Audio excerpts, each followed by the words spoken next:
Played against him last year and he bullied me for 90 minutes and I never want to play him again. Liam Hogan. And then he's proper brought his heads down. I think, how's he going to react to this? Don't mind if he said the leather jacket and the cowboy boots is fine. Yeah, I've seen him in them. He must have watched one of our sessions and thought, no we point. ain't playing you.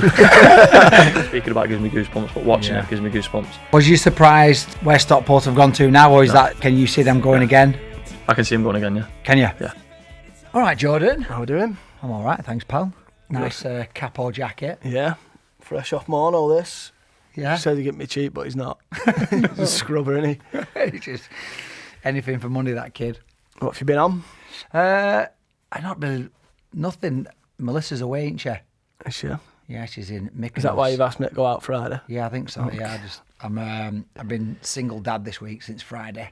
Oof. So just before I left the house today, I did a nice little beef casserole. What?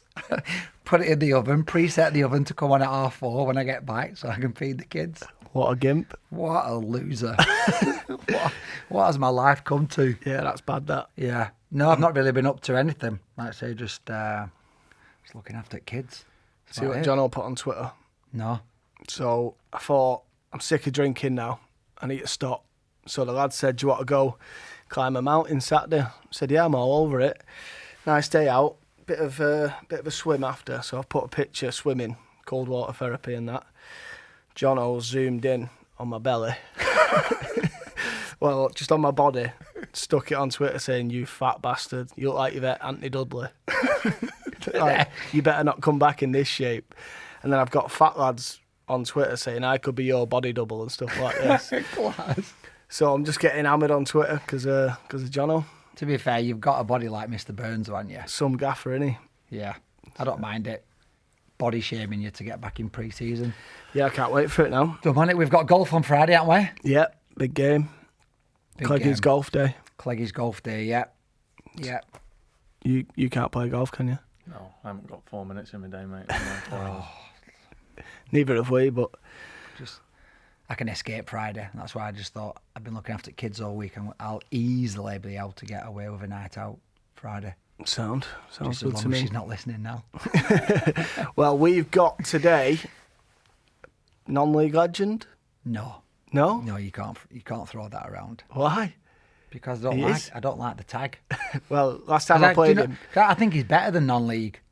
Yeah, he's miles been up, better he's than been up non-league. there, yeah, I agree. He was I think, like if Sean Newton, who played 600 odd games in non-league, if he can't get the legend tag, this lad's played League One, League Two.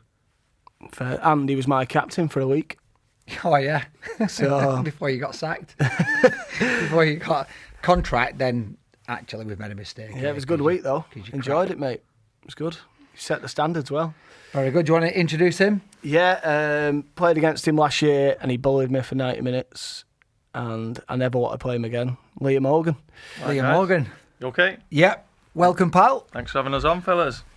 We played together. I was looking back. I can't believe it's been Are you that old?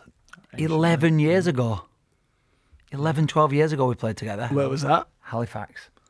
Yeah, 36 in February. It's come fast, that. You don't look it, mate. Looking well. Appreciate that. Feeling it a little bit now, though. Oh, yeah. Behind the scenes. Little things start creeping in. Like, because I was trying to explain to you, I was 36 when I played with you at Salford. You don't realise how old it is in footballing terms, do you? Every little niggly injury just seems to last that bit longer. I'm just putting weight on, like I never used to. Well, yeah, but you're eating crap, obviously, and drinking, aren't you? Yeah. Are you looking after yourself? No, I'm trying. But You're not trying hard enough. No, I'm not. So I'm just finding that at the minute. But you've seemed to keep yourself in You've shape. always been in good trim. Yeah, I think there's something with metabolism or something like that, because I could eat. It's not like an advert for doing it like this, but I could eat whatever. Yeah. Genetics as well, though. I think if you always keep yourself fit, it tends to stay with you, doesn't it? Well, I think that's been the problem recently because I've stopped a little bit. So Oh, the yeah. minute that I've stopped, everything's sort of like Deteriorate. catching up. Seizing It's been like a up. race away from the injuries, and when you stop, it gets a little bit closer, and you stop again. And It's horrible. That week when you was my captain, so do you remember what I was like? Yeah, he was very bitter. He was angry. No, not like that. I mean, do you remember right. like Annoying. He was really annoying. That. my body shape and everything? I was hanging. You Mr. Burns body. Yeah, so first day of pre-season, we signed all these new lads like Ogs, Pidge, Maynard to a degree. And I'm in the changing room and he just whipped his top off and I thought, is that what I've got to get to? Are these the levels now? And I was like, I can't, so I might as well just pack my bags. So didn't even think about trying. Didn't even think about trying and getting in shape. You just give up straight away. No, I'd already been told I would. There wasn't much time, was there, between us getting in and then you sort of departing. We had that week. Yeah. And it was like these had signed. And obviously coming into it, I'd watched a little bit of the documentary and wanted to get a little bit of the lowdown on John Owen Bernard and the characters that they had in the dressing room. And I'm surprised you still joined after watching that documentary. Yeah, I was thinking that. You must have been shitting it going in. No, but to be fair, I was absolutely buzzing with the fact that I could come and represent Salford. Because obviously I grew up in Oldham, which is the backside of Salford a little bit. And obviously I was teaching in the school next door to the ground and could see the developments going on. And I'd just been up at Gateshead. So coming back and to be able to represent Salford, I was like quite excited about it. And obviously when I got there and met John Owen Bernard, it was like, you're going to be captain and do this and do that. And I was like, yeah, I'm ready for this. So obviously we was meeting all these new lads and these characters, Rich Allen and Fino and then Jordan and Billy and Billy the Priest. Billy Priestley, they were gone. Yeah, And it'd only been a space of a week and that was that. Quick turnaround that, well, we'll get to that. But it all started off at Woodley Sports. So you weren't one of these lads who come through an academy, was you, or like got picked up? You actually come through men's football, and I didn't realise you were telling me that you played for your dad's team and you was always a keeper. Yeah, always a keeper. Always. Which is why I'm probably stinking on the ball. No, yeah, it's just one of them things. I grew up, I had my brother who was always wanted to be a striker, score goals. Yeah, because obviously Scott's gone on and done unbelievable things. He's always set that out from day one. And I was at the time, obviously we would pretty much finish school all the week and go and play at my nana's at the weekend, and he'd be the striker, I'd be the goalie, and I just used to love it. So it just kind of developed that way. I stayed in net and he so he made you go, he bullied you into going in there. He probably is a little bit actually bigger than me, even though he's younger than me. But yeah, and that was that. We just used to do that, and I wasn't really that interested in taking it seriously. But he sort of had it earmarked out that I remember him playing PlayStation one day in my nana's, and I remember him saying, "I'm going to play like top level Premiership." Did he? Is that what he said? That's quite like mad just to come out of your mouth right now. Like, what makes you think that? Yeah. And that was him. And you was totally opposite. I was just totally opposite, You weren't that bothered about football. No. I was just mates, good laugh and good crack whenever we used to do Sunday football and all the rest of it. I used to play down in Earlham for Saturdays as well. But never really thought that this would be a job. How did you end up at Woodley? Because they must have been a decent team back in the day, because Sarcevic was there. He started there. You started there. I didn't realise Sauce was there until he came on. You was there. There was a few that come through there, weren't there? Yeah, there was quite a few. So Sam Walker, he would have had Sam at Salford. So basically that was just from social. So being out in town, placing Venus, everyone knows Venus, used to go in there at the weekend. Unbelievable, isn't it? What a place. It's started sort of coming back again now. There's a couple of the DJs that I know are doing little bits and bobs here, there and everywhere. Back in there, but... Not actually in the venue, because that was a bit when you go down the stairs. What am I getting tonight? Wow, this was brilliant. That was like the 5 a.m. job, that wasn't it? I knew what I was getting. Yeah. I met up with like Sammy and all that, and got in with that kind of crowd, and they were saying, "Oh, come and play like at Woodley." And how old are you at this time? Like 16, 17, or a bit older? Probably another year older than that, because I remember I did a year at Woodley. Ali Pickering was the gaffer. Ali Pickering. Yeah. We had Ali Pickering, Gaz McClelland had done a bit there. Ian Neverson. Gareth McClelland, who's the scout. Done scouting. He worked at Halifax now. Yeah, right, okay. Port Vale, he did some work out as well. Yeah. Who I've stayed really close with. Gaz is a top guy, Gaz. I still speak to Gareth now, just like trying to get loans to Halifax for him as well. Yeah, well, he was actually the PE teacher at my niece's, so Grace's niece, her school. So I stayed in touch a lot. I spoke to him loads over the last few years and been around clubs that he's been interested in. He was in at Salford a little bit as well. Yeah. I just went with them and was just playing, and then I'd gone away to America just off a bit of a whim. I was like, I want to go coaching in America. I found that quite a bit throughout my career. I just I want to do this. I'm doing it. And just do it. Just went and got off. Best way. It was, yeah, and it was probably I had about 8-9 weeks there. I left my job at the time, which was like gym instructor, and doing some spinning classes and that, and working in the schools, like I said, near Salford's ground. And what was that like out in America? I bet that unbelievable. Yeah. So I'd literally. Was it like Camp America? Or? Yeah, so they come and did a talk somewhere. I don't know if it's something to do with college. I'll touch on college in a bit as well, because that's quite thingy with where I'm at now with Oldham. And they did a talk about come out and do this, and I was like, do you know what? I'll have a little go, see what it's like out there. And I got put in LA. And it was like, what a shit place to get put. That's the only thing in it. So you just put your name down, you could go anywhere. Yeah. Oh, really? Yeah, like you could be in like... Oh, right. Yeah. Back arse of desert or something. I think you can put preferences, but it's still a case of it's a bit random of LA, numbers. Miami, New York. So I had like Orange County, I had San Diego, I had all that. It was like best experience. You stay a week with some of the children's parents who were on the camp. So I'd gone from like being in like little condos to being like I had my own golf buggy that got round this LA estate for this big. Took me surfing every morning at 6 with like the family, and wow. It was an unbelievable experience. And then at the time, I was like doing a kickabout with the parents on one of the camps, and it was towards like Mexico way, like Chivas I think it was at the time, and obviously America wasn't that big football. Yeah. And I'm just having a kickabout with the parents and just banging goals in, like messing about, and one of the parents come over and was like, I represent Chivas. Off That's the back Mexican of it, side, isn't it? off the back of it, do you want a scholarship? And I was like, it's a bit mad. Just from So I was like, what do I need to do? Like, just from playing in the pet? He was like, no, obviously your background, we can put you through all your coaching courses and all that. Yeah. 80% scholarship, you'd have to find the 20. So obviously the numbers are like ringing around my head at this time. I'm speaking to my mum at home, and then my job's like, if you don't come back in a week, you have to give your job up. So I shit myself a little bit.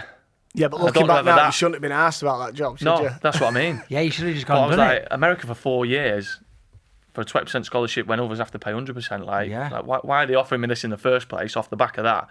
It just didn't feel, I don't know, after me saying I go on a whim to try and do things, I was a little bit... You were going to get smuggled and sold. Especially when you mentioned Mexico.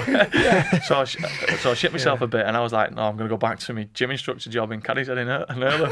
Nah, that's the worst decision ever. No. So I went back playing at Woodley, Yeah. changed a few managers and that, and ended up playing in a game against Halifax, managed by Neil Aspin. Yeah. James Dean was up front, and I was thinking, who's this guy? Like, he's bald head. I'd heard he was a kickboxer. Couldn't be any worse for a young, like, not a big centre back. Literally, probably. He was playing against you. Playing against me. Yeah, he was a big. And obviously strong they lad were as well, trying to weren't go he? again. Yeah. Yeah. And he could run. Yeah. And they were trying to go again, so they'd had a bit of a decent whack with players that they brought in, and I was like, just give it my best. Playing centre half today, and literally I had probably one of the best games. And sometimes you think, does things happen for a reason? I played well in that, and that's when Neil come my house about, I think it might have been the Tuesday night we played them, Wednesday or Thursday. Sat in my kitchen, Neil asked me. Did they? Yeah. What, come to sign you? Come sign me. He was like, and to be fair, and watching Neil from going on from there, he's been unbelievable recruitment, Neil. Whether it's Gareth that's helped him or whether he's gone out and seen it, even speak about VARs and things like that. Yeah. He had Macaulay Langstaff that he touched on in an interview he did recently, and you just think, how's he finding these players? He just gets out there and he finds these little gems.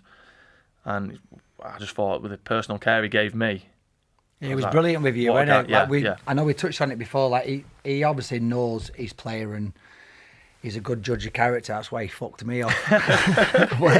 He did not like me. Did he not? No, we need to touch on this story, right? He did not like me. So basically, I've come. Not the one where he's getting ready after the game. No. Basically, no. So I've just come back from a big injury and we're playing Ulti away, and I'm like rubbing my hands, thinking like we're going into this playoff push. And it was a couple of games at the end of the season, so I've come back. I was like rejuvenised and all the rest of it coming out. This get us over the line, and we were struggling. And it weren't sticking up front, and it was a bit of a bitty game, and we were trying to be quite dominant, like just to run a lot, didn't he, and sort of battle and all this. And we sat off in his changing room at half time. Bear in mind, I was up front on my own against three big centre halves. It's not sticking, I don't think Lee Gregory was playing that day as well, so I think we're missing a couple of players. So Seds is in up there, and you can imagine what my types of service will be at times. Quaver toe. Straight to your throat. Get hold of that fucking in my face. And No, his it was, apple to be his fair. teeth. To be fair, you touched on it before. You was like, the year before, he had Vardy. So he said he used to like look down, drop it over defence. And he's in. Vardy be off. Now he's got you. Goal. Season after, he had me. I was meant to be Vardy's replacement, weren't I? I just like chest. I'm not moving to a chest. I couldn't get a yard either side of him. I don't know why. I think it was on a heavy press, I think, or something. So anyway, we were struggling, and he comes in and he sets off with his chat, and I'm like having a drink and just fiddling about. And I remember a player at Leeds, and I can't think of his name at the time, but he's like, you know, I used to wear this leather jacket, I used to wear these cowboy boots, used to strut around, but when it come to game time, he was the first one that'd stick his head in. I'm like, where's he going with this? And he's pointing then at Seds. You fucking lazy. You ain't fucking running round. You ain't fucking doing anything for our team.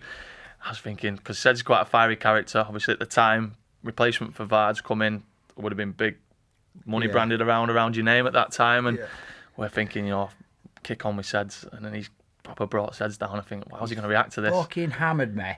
I don't mind if he said, the leather jacket and the cowboy boots is fine. Yeah, I've seen him in them. I've seen him in them. I was wearing them on the pitch. I didn't mind that, but to question my bravery and to question my effort, like some days it just doesn't stick. You've got a bad touch. But I put my head in where it hurts. I'd always run my nuts off. You did, to be fair. I'll yeah, because for me, one of the things for you, your strength was to make my bad ball look a good ball. That's what we got told. Yeah. Seds will make it look a good ball. So we'd be like winning these flick-ons or trying to get knockdowns. It just weren't working. But he jumps up head to head. I'm thinking this should be a dead positive atmosphere. All right, the result's not going our way, but we're about to go in the playoffs here. And that was the end then, we had to be pulled apart. I think that was the end, wasn't it? Yeah, I didn't play again. Was he hard or not? What? Was he hard? He's a hard nut as well, isn't he? Well, you turn up and he'd be doing plank at the side of the pitch, wouldn't he? Yeah. He'd hold it for about 5-6 minutes. On his own, sit-ups. He was ripped as anything. Hairy, ripped. Hairy, ripped, like a little shaven gorilla. You look, think of Valuev. Yeah, the boxer. Just the scaled down version. He had an head like that and a He just didn't take to me, did he, from the start? He didn't take to me. So, I don't know. I just wanted to we just clashed. But yeah, I just didn't like how he put me down in front of everyone, questioning. Not, like I say, I don't mind. You've been shit today. Yeah, fair enough, Kappa. Put my hand up. But to question what I'm wearing at a weekend, or I think you mentioned, like, every time I look up, you're fucking doing your hair in the mirror, and then the ball's out there and you won't put your head in where it hurts. And I was thinking, what way are you going? But now if you think back, and I think back to moments I've had in dressing rooms with managers, do you think he did that for a reason, just with you as the main character in the dressing room, for everybody else? Because I think that sometimes. I think, why is he picking me out there? Maybe. Yeah, but if he's doing that, he don't mention the leather jacket. It's not just that, though. Like I told you, well, I was on 23 goals. So I was having a decent season. Like, yeah. And then... You normally leave them lads. If they're on 23 goals, you're like, just leave them. Well, I was top gut. So, like, yeah. Lee Gregory, far better player than me, went on, done brilliant stuff. He was on less goals than I was. But I had a thing in my contract that if I got to 30 goals, I got a big bonus. I think it was about 10 grand bonus because he thought, obviously, I'd never get to 30 goals. I was like 32, 33-year-old. But I was close to doing it. And he was on me. And then he didn't play me. There's about 6 or 7 games left. He didn't play me again. So obviously so that was it. No bonus. I packed my cowboy boots and left. He was we went to Brackley though. He played me in the final. Yeah, I was going to say, yeah. That's the only... No, not the playoff final. The semi. No, he didn't play me. Did he not? He played me in that... The last game was at that Bradford City, when he said everybody else could have the night off. And night off. And you played. I remember watching it upstairs in the thing. Well, it was 1-0 we won. What sure you scored, didn't you? Yeah, cut inside. Yeah, you did. I remember that. 30-yard left footer. West Riding Catty. Yeah. Did you get promoted as well? I think I... Yeah, we got promoted that season? Yeah. I think I might turn around and gone, fucking have one of them, Aspin, when I scored. Well, see, that was one of the good things for me was, at the time, obviously I was doing well. I actually signed for Fleetwood before the final, in terms of like pre-agree. So I had a conversation with him at training one night. I can't remember where we was because we was a bit here, there and everywhere, weren't we? Bradford, trying to find a venue and stuff. And said, and he knew about it anyway. Obviously Fleetwood have come in, you know, I can't not take this opportunity, and they want to get something done early, and obviously I've still got this game. He was like, listen, and a bit like what he said to me at Gateshead, so long as you play the game and you do a job for us, do whatever you want, like I'm pleased for you. So I'd obviously sort of pre-arranged that, and literally at the back end of that was quite a sound way of finishing off at Halifax. Really, I'd already known. Yeah, promotion and then promotion and cup. And but no, like it was only that. Like I thought Neil was great. It was. He was great with the other lads. He was great with you, weren't he? He's looked after you, and he's, like I say, he's done great moving forward. I've nothing against them at all. It's just heat of the dressing room, innit? Yeah. Just touching back on, obviously you joined Halifax 2010, and that was the first season that Vardy was there. Yeah. What was Vardy like? The one thing that just sticks out in my mind, obviously I know that I was saying about me just stepping in and clipping the balls with his pace, was we trained at the athletics track, which is by the stadium. And obviously Vards turned up in this. He had like night riffs on. He had like 5/8. These pants were. They weren't 3/4. They were like longer than that. Looked like a scrubber. Proper skinny ankles, like yeah. And he's like little hunchback. Like, I'm like, who's this? Did he turn up his Saab? I don't know what he came in, but he just literally rocked up. I was like, has he just joined in from being on the park at the side of us or what? And obviously I'd been around Tom Baker, Scott Phelan and that kind, and obviously they'd had a bit of professional background, and they were like saying the same. And literally we'd done this run, and there's a picture, and I remember it, Vards is like flying. He's like flying at the front with like Danny Lowe was flying. And there's one of our kid, and he's like put a bit of weight on, he's like right at the back, and he's closing his eyes, like, and I'm like just in the middle of the pack. I'm thinking, he's a flyer, this lad. And you know what Aspin was like with his, quite old school stuff, with his distances and times for getting in, and it was like a tough session. Then we went into like a game, and I just remember, thought, right, quite scrawny, quite thingy, I'll go and lay one on him early because he's just come in, and I just got there before him in terms of when he arrived. It was like a couple of weeks into pre-season, and literally he just shifted this ball. I didn't know what footed he was, and he just shifted this ball from one foot to the other and just levered the ball in the net, and I was like nowhere near, and I was like, wow, like that's just happened in a split second. Do you not find it mad that he was probably, was he about 22 by then, weren't he? Yeah. Like, where's he been? Yeah, well, didn't he have Stockbridge? I think he was like, is it Stockbridge? Sheffield though, didn't he? Sheffield Wednesday, he got released Wednesday. at like 15 or 16, but like, I just find it mad that from 16 to 22, he'd been at Stockbridge, but it's not any level at that. No. But for him to be that good and just appear like that. Well, I think he'd gone for him a couple of times though, Aspin. I don't know whether Harrogate, when he did Harrogate, was it Railway at the time? Yeah.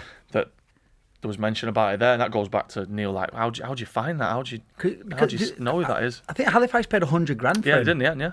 100 grand. Yeah. What league were they in then? National League. National League. No, the Prem. Below that. Yeah. Was it National Prem? Yeah.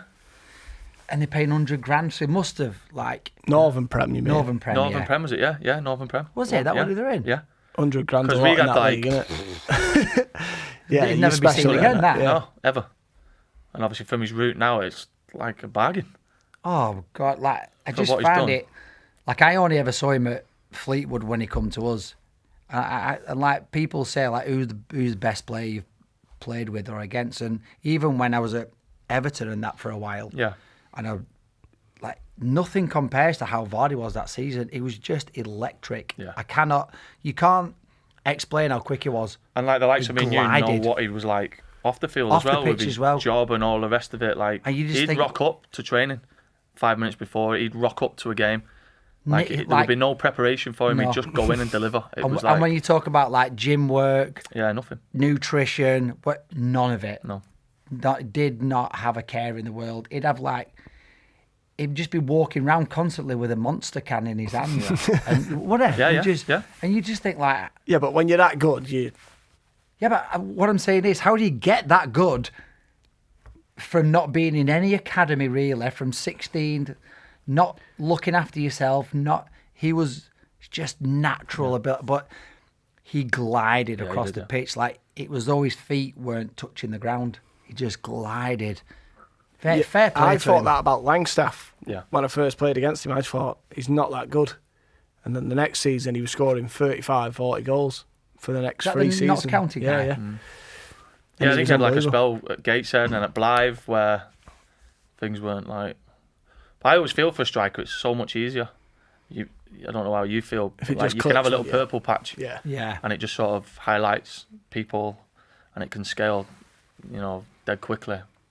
for like centre halves and that, it's a bit more consistency over time. Or if somebody gets thrown, you see it a lot more now, gets thrown in at a really young age and gets like quite a few National League appearances, National League North, and like, how's he 19 and he's played 20 games of that? And then people look.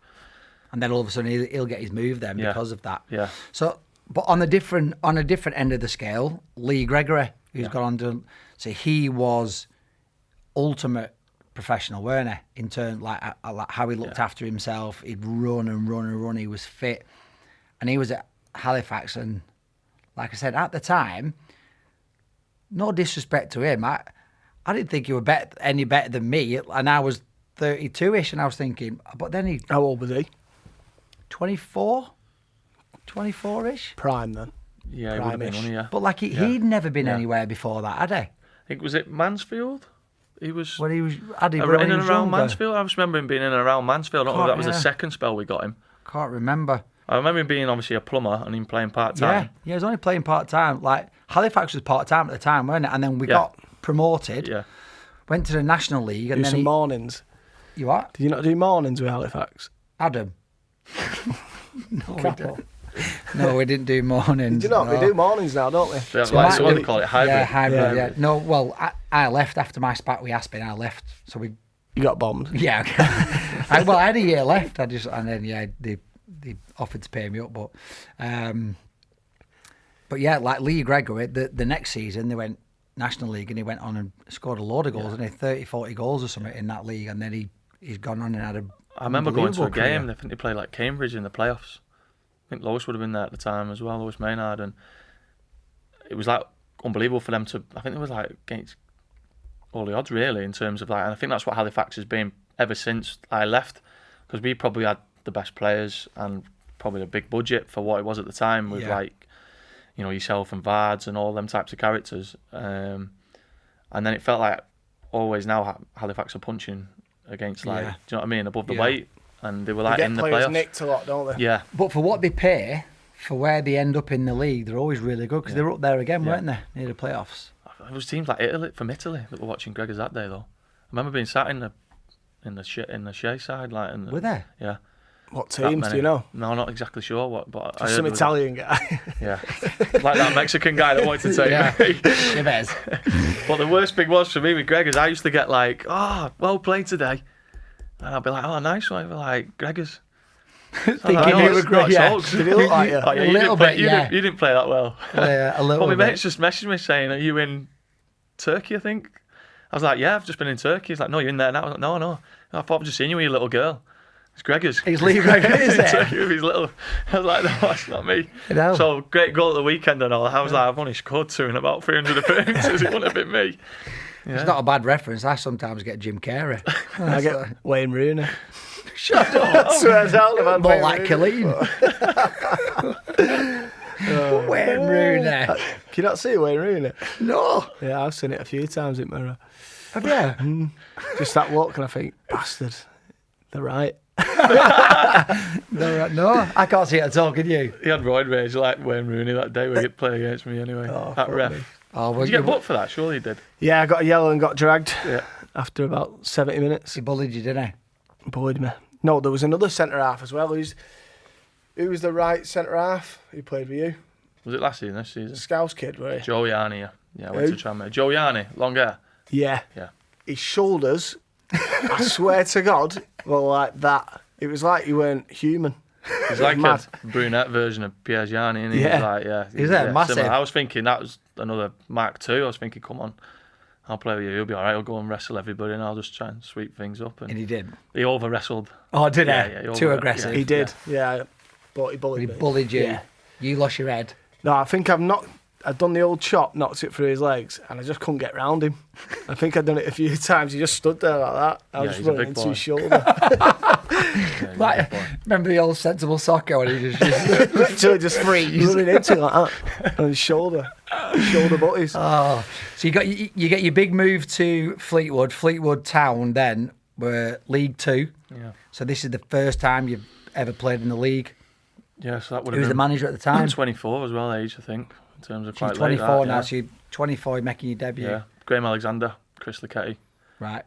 He came to Woodley Sports to meet me actually. Yeah, it was mad. Yeah, I've been there a few times. Keep doing a full circle to that place.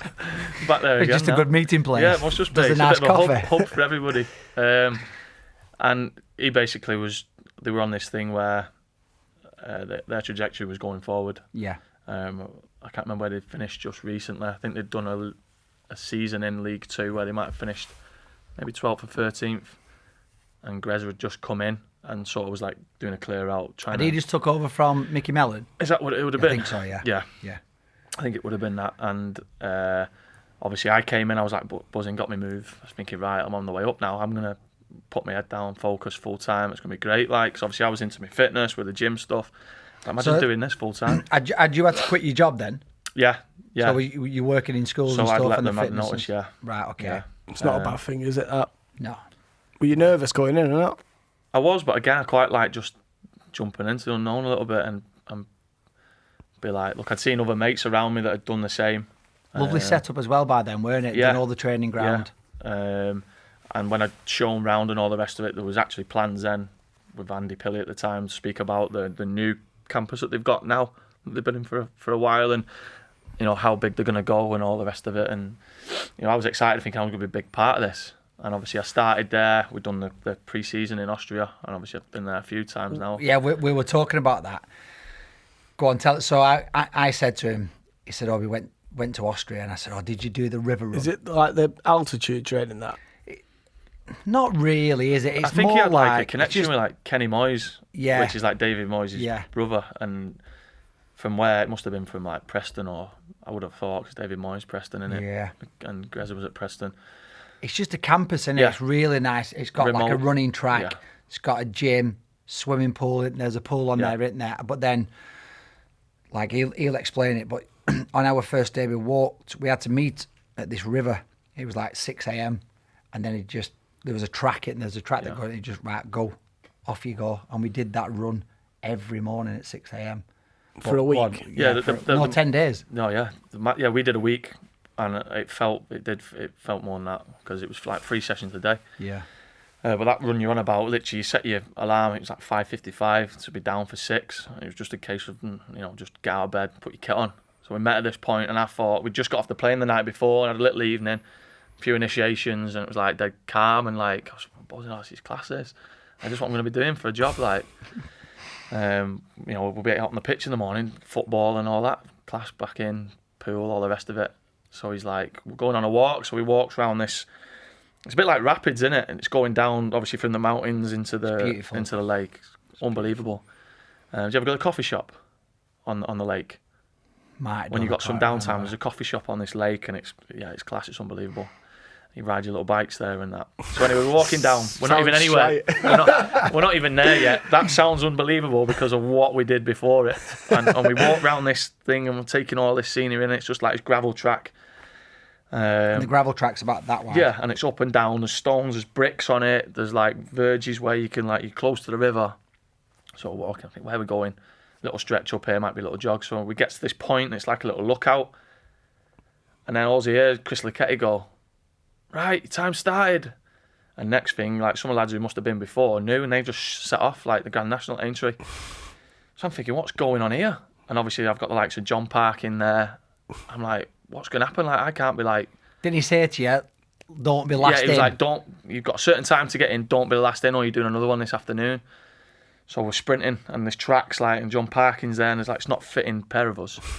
What's going on? If I get behind him, it's going to be like being on a truck on an A road. I'm just going to have to keep checking round to see. I was like, I'm going to have to get in front of him, so I've sprinted off thinking, right, I'll stay with like Sarsis and Gaz Evans. Hogan, how are you behind Parkin? Go fucking get past him. Got Scott Davis and all that. Track weren't wide enough. My first season, he's going to think like, not got much weight on me, quite athletic, I've got to be in there. And obviously got Blairy, we've got Gaz Evans, got Sars, and they've gone. And I'm like, oh my God, I can't keep with that. Not a great long distance run anyway. So I'm doing all this, and you'll know, you get round a bend, you think, right, I'm there. Like, just get past this, I'm there. And be another bend. I don't remember that one. Like, have we gone a different way? But you're just on this circuit, and you're going, your head's down, you're just you're biting, you're gritting your teeth. All you can hear is like the noise of the gravel. Yeah. And obviously the group starts off like this Grand National, and it just gets out. So in parts of it, you're like on your own. And you're thinking like it's a long way. It's like I don't anything see could- that yeah. long, but I reckon it's about. What is it? I think it's about. it ended up being about 6, 5k, I reckon. Yeah, 5 or 6k. End up being over At 6 a.m. But it's up Yeah. and down Yeah. and gravel. Yeah, it's tough. It is tough. You just think like you're on your own in this. Anything could just jump out of this forest now and just take me in the river. John like. Parkin eats you. Parky's waving me. Parky's waving me past. Got his indicators on. And I'm just thinking like, and you could just see like they'd obviously gone on the bikes, so them and a couple of the injured who had to do it on a bike as well because they weren't not allowed to do it. Yeah, everyone was together. So even if you were injured, like if you wanted to chuck it in on like day 3 or 4, you'd have to get on the bikes and do it on your bikes. It was actually worse on the bikes because you couldn't pedal because your wheels would just go round on this gravel, so it was worse. You have to get off and walk with a bike. So we're like passing them, but then Greza and Laketia are just like waiting like at this entrance, both either side with the clocks, and they're like counting down, and I'm like, oh my god, I'm not going to make this. And I thought like that's going to be us for the day. We'll chill out now, maybe a bit of football. It was breakfast, it was a session on the pitch, it was lunch, it was sprint work, Track. it was gym work, and it was for 7 days. And I And was then like, you do oh a my 4th god. session in the pool. Yeah. I'm like, oh my god. But I promise you now, at the end of that week, and I've done it twice since, like the best you've ever felt. You just say, go and get in the river, and there's like this, obviously the rapids, it's freezing cold. Just go and sit on a rock in this it's river, class. and you just be like sat there thinking, It's this is so good unbelievable. though, isn't it? Like you're Unbelievable. fit as anything. You've had that hard run or your day, and then you go and sit in this river. It's like like having an ice bath. Be nice that. Oh, it's beautiful. It is. It's Yeah. good. What teams did you play? We played a couple of Romanian teams and a German team. So we were supposed to play Apoel Nicosia, who were in the Champions League group stage with Real Madrid at the time. Yeah. And they were on the main pitch, so we had a few. So there's different like dorms, different parts to it, and we had the part that had no Wi-Fi, nothing. Like we was literally above the restaurant. On purpose. Must have been because they obviously got priority, and but we got to watch them on the main pitch. We was a bit further on where the track was on the second Yeah. pitch, and they're like sat smoking cigarettes, having a beer. This is like midday, and we're obviously doing all these runs. Really? And Grez is like, we're playing these at the end of the week, and we're like, nah, like I hadn't heard of Apoel Nicosia at the time. And like, no, they're honestly in the Champions League and play Real Madrid. And I'm like, they sat round the thingies, Having a smoking beer. fags and having a beer. They got on this training pitch, mate, and I promise you not, they were unbelievable. Like if you think of like a Barcelona, they weren't as good as Barcelona, obviously, but to It us, felt like it. They Yeah. were like, wow, we didn't even play them in the end because they must have just thought. They must have watched one of our sessions and thought, No we ain't point. playing you. They're sitting smoking fags and having beers and thinking, we must have been like, we're doing all these runs and training like professionals and all this. They must have thought, nah, we ain't going to play these. We'll kick like, we've got the Champions League in like a few Yeah. months. Just So chill. we never have ended up another playing them. We cig. played a couple of the German teams and they were like machines anyway. And yeah, we're watching these and they're unbelievable. And I was just like, that's just must be talent that. Yeah. Just Must just be talent. how did your season go then? Like your first kind of taste of professional football? Yeah, so I was saying to you league? before I started, got in there, and this first sort of thing about being a right back came in with Greza. I thought I'd get in at Fleetwood, buzzing, going to go up. There was like me, there was Pondy at the time, and I thought if I pair with Pondy, great, loads of experience. Pondy, what a legend. Yeah, what a legend. Obviously, I've had him at Salford as well, and since top guy. And obviously, the way he's had longevity in the game, something like I'm looking. Obviously, 36 now, but I still want to keep going. Just players like him, Peter Clark. Played him last season. Yeah, exactly. Just keeps going, doesn't Where's he? he at? He was at Bamber Bridge. Who's that? And he don't let up either. He's flying into tackles. He's don't manage himself. He just literally bump. No, he does not manage. But, That's like, not in his singing. If you knew him on a day basis as well, he's like 3 or 4 physios around him every day. Is that? Yeah, like getting all his work and that. You're like, Pondy, it's like hospital bed. Wired up to all these things. How are you going to go out to train in half an hour? But he's out there. Yeah. So obviously I get there, think that, and then all of a sudden Ryan Creswell, just been team of the year for Southend at the time. Mark Roberts, obviously captained at Stevenage and all the rest of it. And I'm like, oh my God, all these people coming through the door. Like, am I going to play? Is that disheartening then? Because you're thinking you're coming into play and then all of a sudden... Yeah, a little bit. I just thought I was going to be a big part of it, just because I'd done so well, and I just thought that was a natural journey of, like, talk about Vardy's career just going quite like that. I thought that's what your career did, and it was like bang. So, not one to shirk a challenge. I was like, no, do you know what? I'll knuckle down. Got pace, got a bit. I'll learn this. Obviously, because I've been in goal, I was like, I ain't technically great to be a right back. I hadn't really practiced in like academy environment, full time football, so I was dead raw. Yeah. So first game, couple of games we won, and I played well, got in team of the week. So like some of the kids do now, I'm team of the week, I'm a shoe-in for next week and all the rest of it. And that didn't happen. Come out, Conor McLaughlin went in. Conor McLaughlin was excellent. Like I said, went on to play international football and was just so good. Like just consistency, steady. What the gaffer wanted. Obviously, he'd been with the gaffer, so that relationship was there. And I was starting to understand this. And I think that was the best time for me in football, is when I didn't play as much, because I got to understand the full-time environment, a little bit of how it works and how managers work with players. And I just sort of like took a step. I think it's all about trust, isn't it? Yeah, definitely. All about trust. Yeah.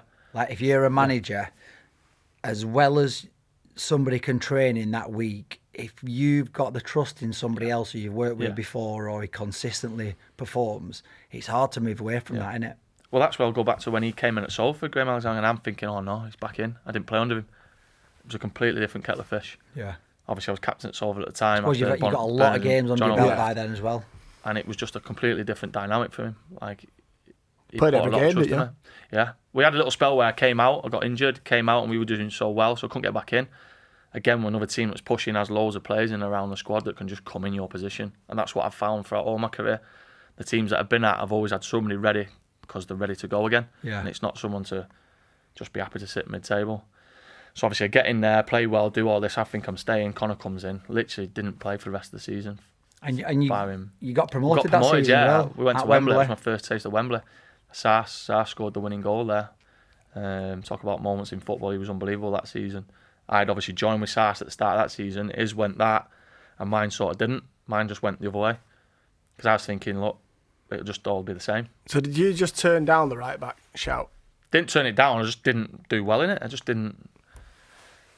It's a totally different position, isn't it? It's a totally different side of the game. I get a bit more now because I've had that experience. So like this year, I've played right wing back. I've played left back this year. I played left back. No, that's too far. Come on, manager's coming up to me and like, around here. Are you going to roll round into a back three? And I'm like, no, we're lopsided with no winger in front of me. I'm the attacking outlet and the defensive outlet. But you sort of, when you get older, you can manage it better because you can pull people in and you can sort of, like, you learn what the other team's strengths and weaknesses are and play to your strengths. You know, like where I say to you, like, you play centre half and the good players pull people around and help them do jobs. I get that now. Because I was like, look at Steve McNulty. I played with Steve McNulty at Tranmere. Everyone looks at his profile and his stereotype and be like, how does he not get isolated? Very good at reading the game, very good at organising. You know, you don't just have to be athletic. If you understand the game, you can do things like that. You can be his cover. Yeah. There are bits where you're going to need a bit of pace. Like. Yeah. But he just never exposed himself in that kind of sense of, he just knew and understood what his position was. And you sort of had to go off him. So that was probably the deepest I've ever played in a team when I played with McNulty. And I felt like, well, if striker's just going in that space in front of me, I'm going to struggle there because you can move people out of the way. Like, I like to play high, so I can even go up against someone and race them. And that. So it was like adjusting. So for me, I thought, watching Sars, and I was buzzing for Sars, obviously Sars is my best mate, to go in that direction, score a goal at Wembley and all the rest of it. And I'm like, well, what happens now? Yeah, I've done well, and obviously everybody gets rewarded after a promotion, whether you've played much or not. Like, you're in the group that's been promoted. And he literally sat me down. He's like, look, it might be good for you to go and look elsewhere. And how long do you have left on your deal? That was another year. So I signed for 2 years. Didn't go quite well. Didn't really get enough time because of the way Fleetwood were going. They needed results. They wanted to get promoted. Whether another team, I don't know. We spoke about Crew and teams like that let players get a little bit of time under the belt to develop. And it wasn't that at Fleetwood. And I didn't meet it with enough good performances to warrant that as well. So it was a case of, do I go and find something else? And I was like, no, I'm going to knuckle down. I know I can have a good pre-season back in Austria. Know what it's all about now. I'll push myself. I ended up starting the season in League One at the right back, and obviously Connor was still there, and I must have surpassed him in training. And that's another thing with managers, of sometimes the door's not always closed. Yeah. Do you know what I mean? Someone says you're not going to play. Depends how you react to that. Do you know what I mean? And I just thought, no, do you know what? I owe it to myself. Because that would have been quite easy for you to go, right, okay, well, I'm out. Yeah, definitely. Like, I'll take the easy route. I'll drop back down to National League or whatever. Yeah, and literally just push myself. Tried to do a little bit more in terms of the right back thing, so I thought that's where I'm going to feature a lot. Went into my first game at Crew, give 2 penalties away. in one game. At right back. We won the game 3-2. Give 2 penalties away, and just when moments just go against you. Just diving in, or what? The first one, the lad played me really well. And the second one was just a race, and I thought, look, I'll get this, hook it out for a corner, and he just nabbed it away. How do you feel after that game? Yeah, I'm just like, right, well, listen, I've picked myself up.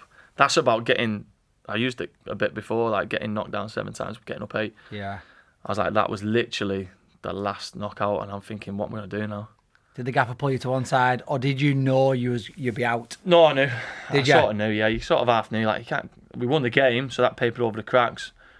I was like, he's put more trust in me there, and I've not let him down because it's like, didn't play badly in the game. It's just moments. Do you know what I mean? It's just moments, and they override everything else because it's results business and all the rest of it. Give 2 pens away, and obviously Connor comes in and he's flying again, and that's that really. In Connor high five as you were walking up. Yeah, just cheers, pal.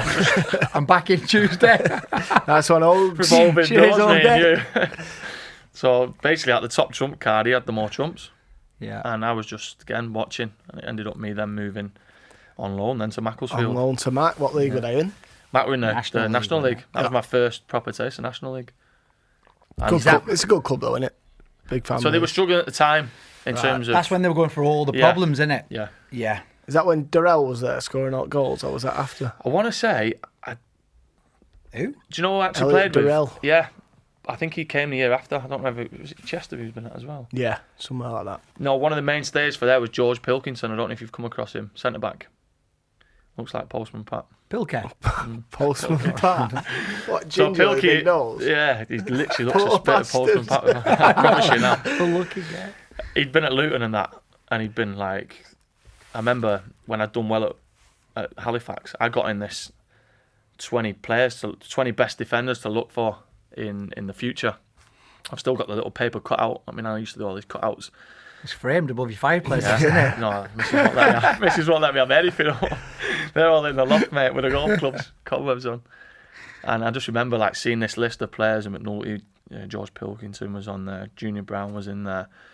I think you had Sean Newton on the other week, his name. So all these players. And I was just starting up at Halifax, and my name was like 20th on the list, top 20, and I was 20th. Like, watch out for this lad. And obviously, Pilkey had been in this as like top 3. I think he was like might have been first, and he was unbelievable with me.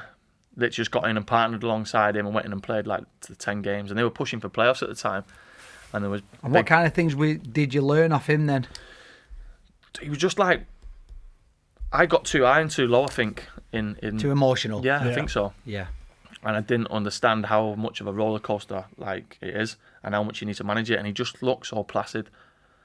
And even in the way he played, he was just so calm. He'd be under pressure, he'd be in his own box, and he'd just be like focused on his own game.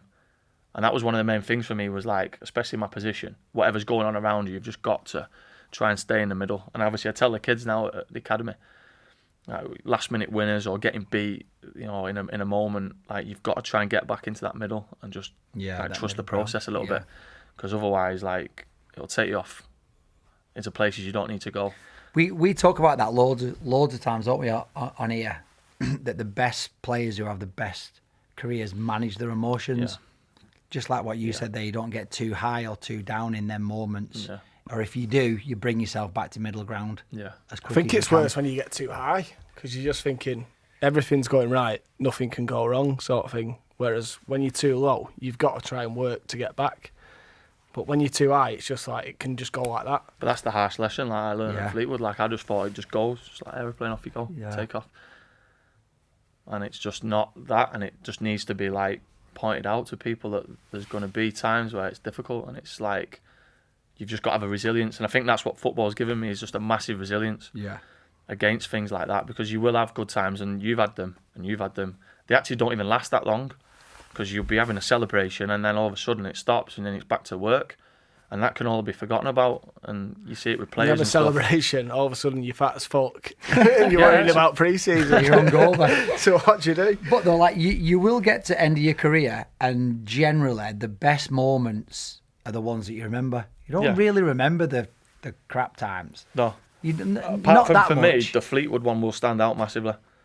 But that's of a lesson in football. But that's more of a turning point, or like you say, like like a lesson in life, like a life lesson, rather than a massive disappointment. Yeah. Like you don't remember the injuries, do you? No, you don't. Or like the blood disease or the missed chances. Or when you retired, you just remember the good stuff. So it's just remembering. Do the kids listen or not? Do you know what, my group, and if I was saying to you before when I said, if I had that when I was younger, I don't know where. You could have got to, because you never had that technical training. No, I was literally just in net, just like with Scott just blasting balls at you. I was only about, like, literally, I was one of them late developers as well. So now I get the maturation stuff in the academy. And I'm at 13s, and they've just moved from 9-a-side to 11. So somebody there might be 6 foot, and there might be another lad who's like 4. Like, it's such a big difference and so difficult for them. So I'm helping them managing them moments at the minute where 1 minute they can run, they're flying, and the next thing it looks like they're on the moon. Yeah. Like, what's going on here? Like, I can't move. Because they've just grown. Bambi out there. And obviously I didn't know of any of that. You just go out, play with your mates and all the rest of it. But the amount of times that they get, obviously the contact time from 9s all the way up now, you just think you're going to be in a great place, technically, to be able to cover different player profiles. Where are you in at the minute? Stockport? I'm at Stockport, So I'm like lead on the 13s. And the kids are great. Yeah. Kids are great. They're at that age now where they're starting to be aware of the group. So you sort of get like them pulling and pushing for like alpha in that group. Yeah. Whereas before that, it's still like enjoying the environment, being a kid, and just to watch them. There's probably still politics at that level still, but they're not aware of it. Do you know what I mean? Yeah. Like, it's great to see that, because then obviously as you get higher, you know what comes with a business. It is a business. Yeah. See, I do that. If the kids are good, I can do it. But if the kids are shit, I just can't do it. Do you like coach them? Yeah. Like, what can you do? That's I think I mentioned it. That's also a bit on you, but is it? I've done it before where when I retired, I went working around the schools, and honestly, you sit there, you do a lesson plan, and I started off just doing the head catch game where you say head, you catch it, say catch, you head it.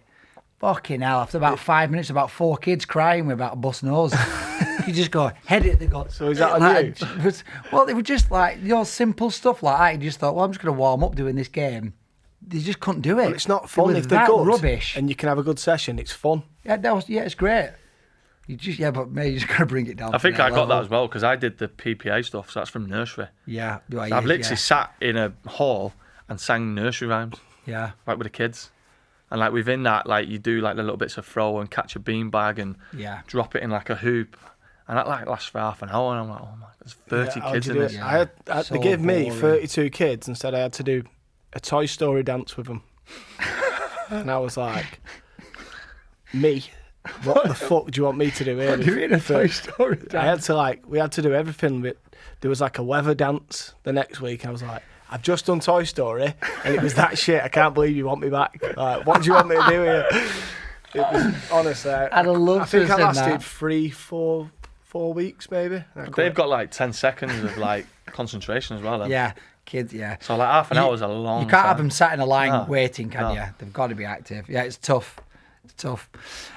So you've had Macclesfield Town, been on loan, coming to the end of your Fleetwood time. Then you obviously you knew the writing was on the wall. Then was it an awkward conversation with Graham? That's one of the things and one of the traits I've really admired about Grezza. Like, he's been really honest and he was dead personal in terms of his approach towards me. I get the business around everything. I get all budgets. I get about moving players on. I get about improving the quality and all the rest of it and that side of things. But he literally was like trying to work out best case scenario for me.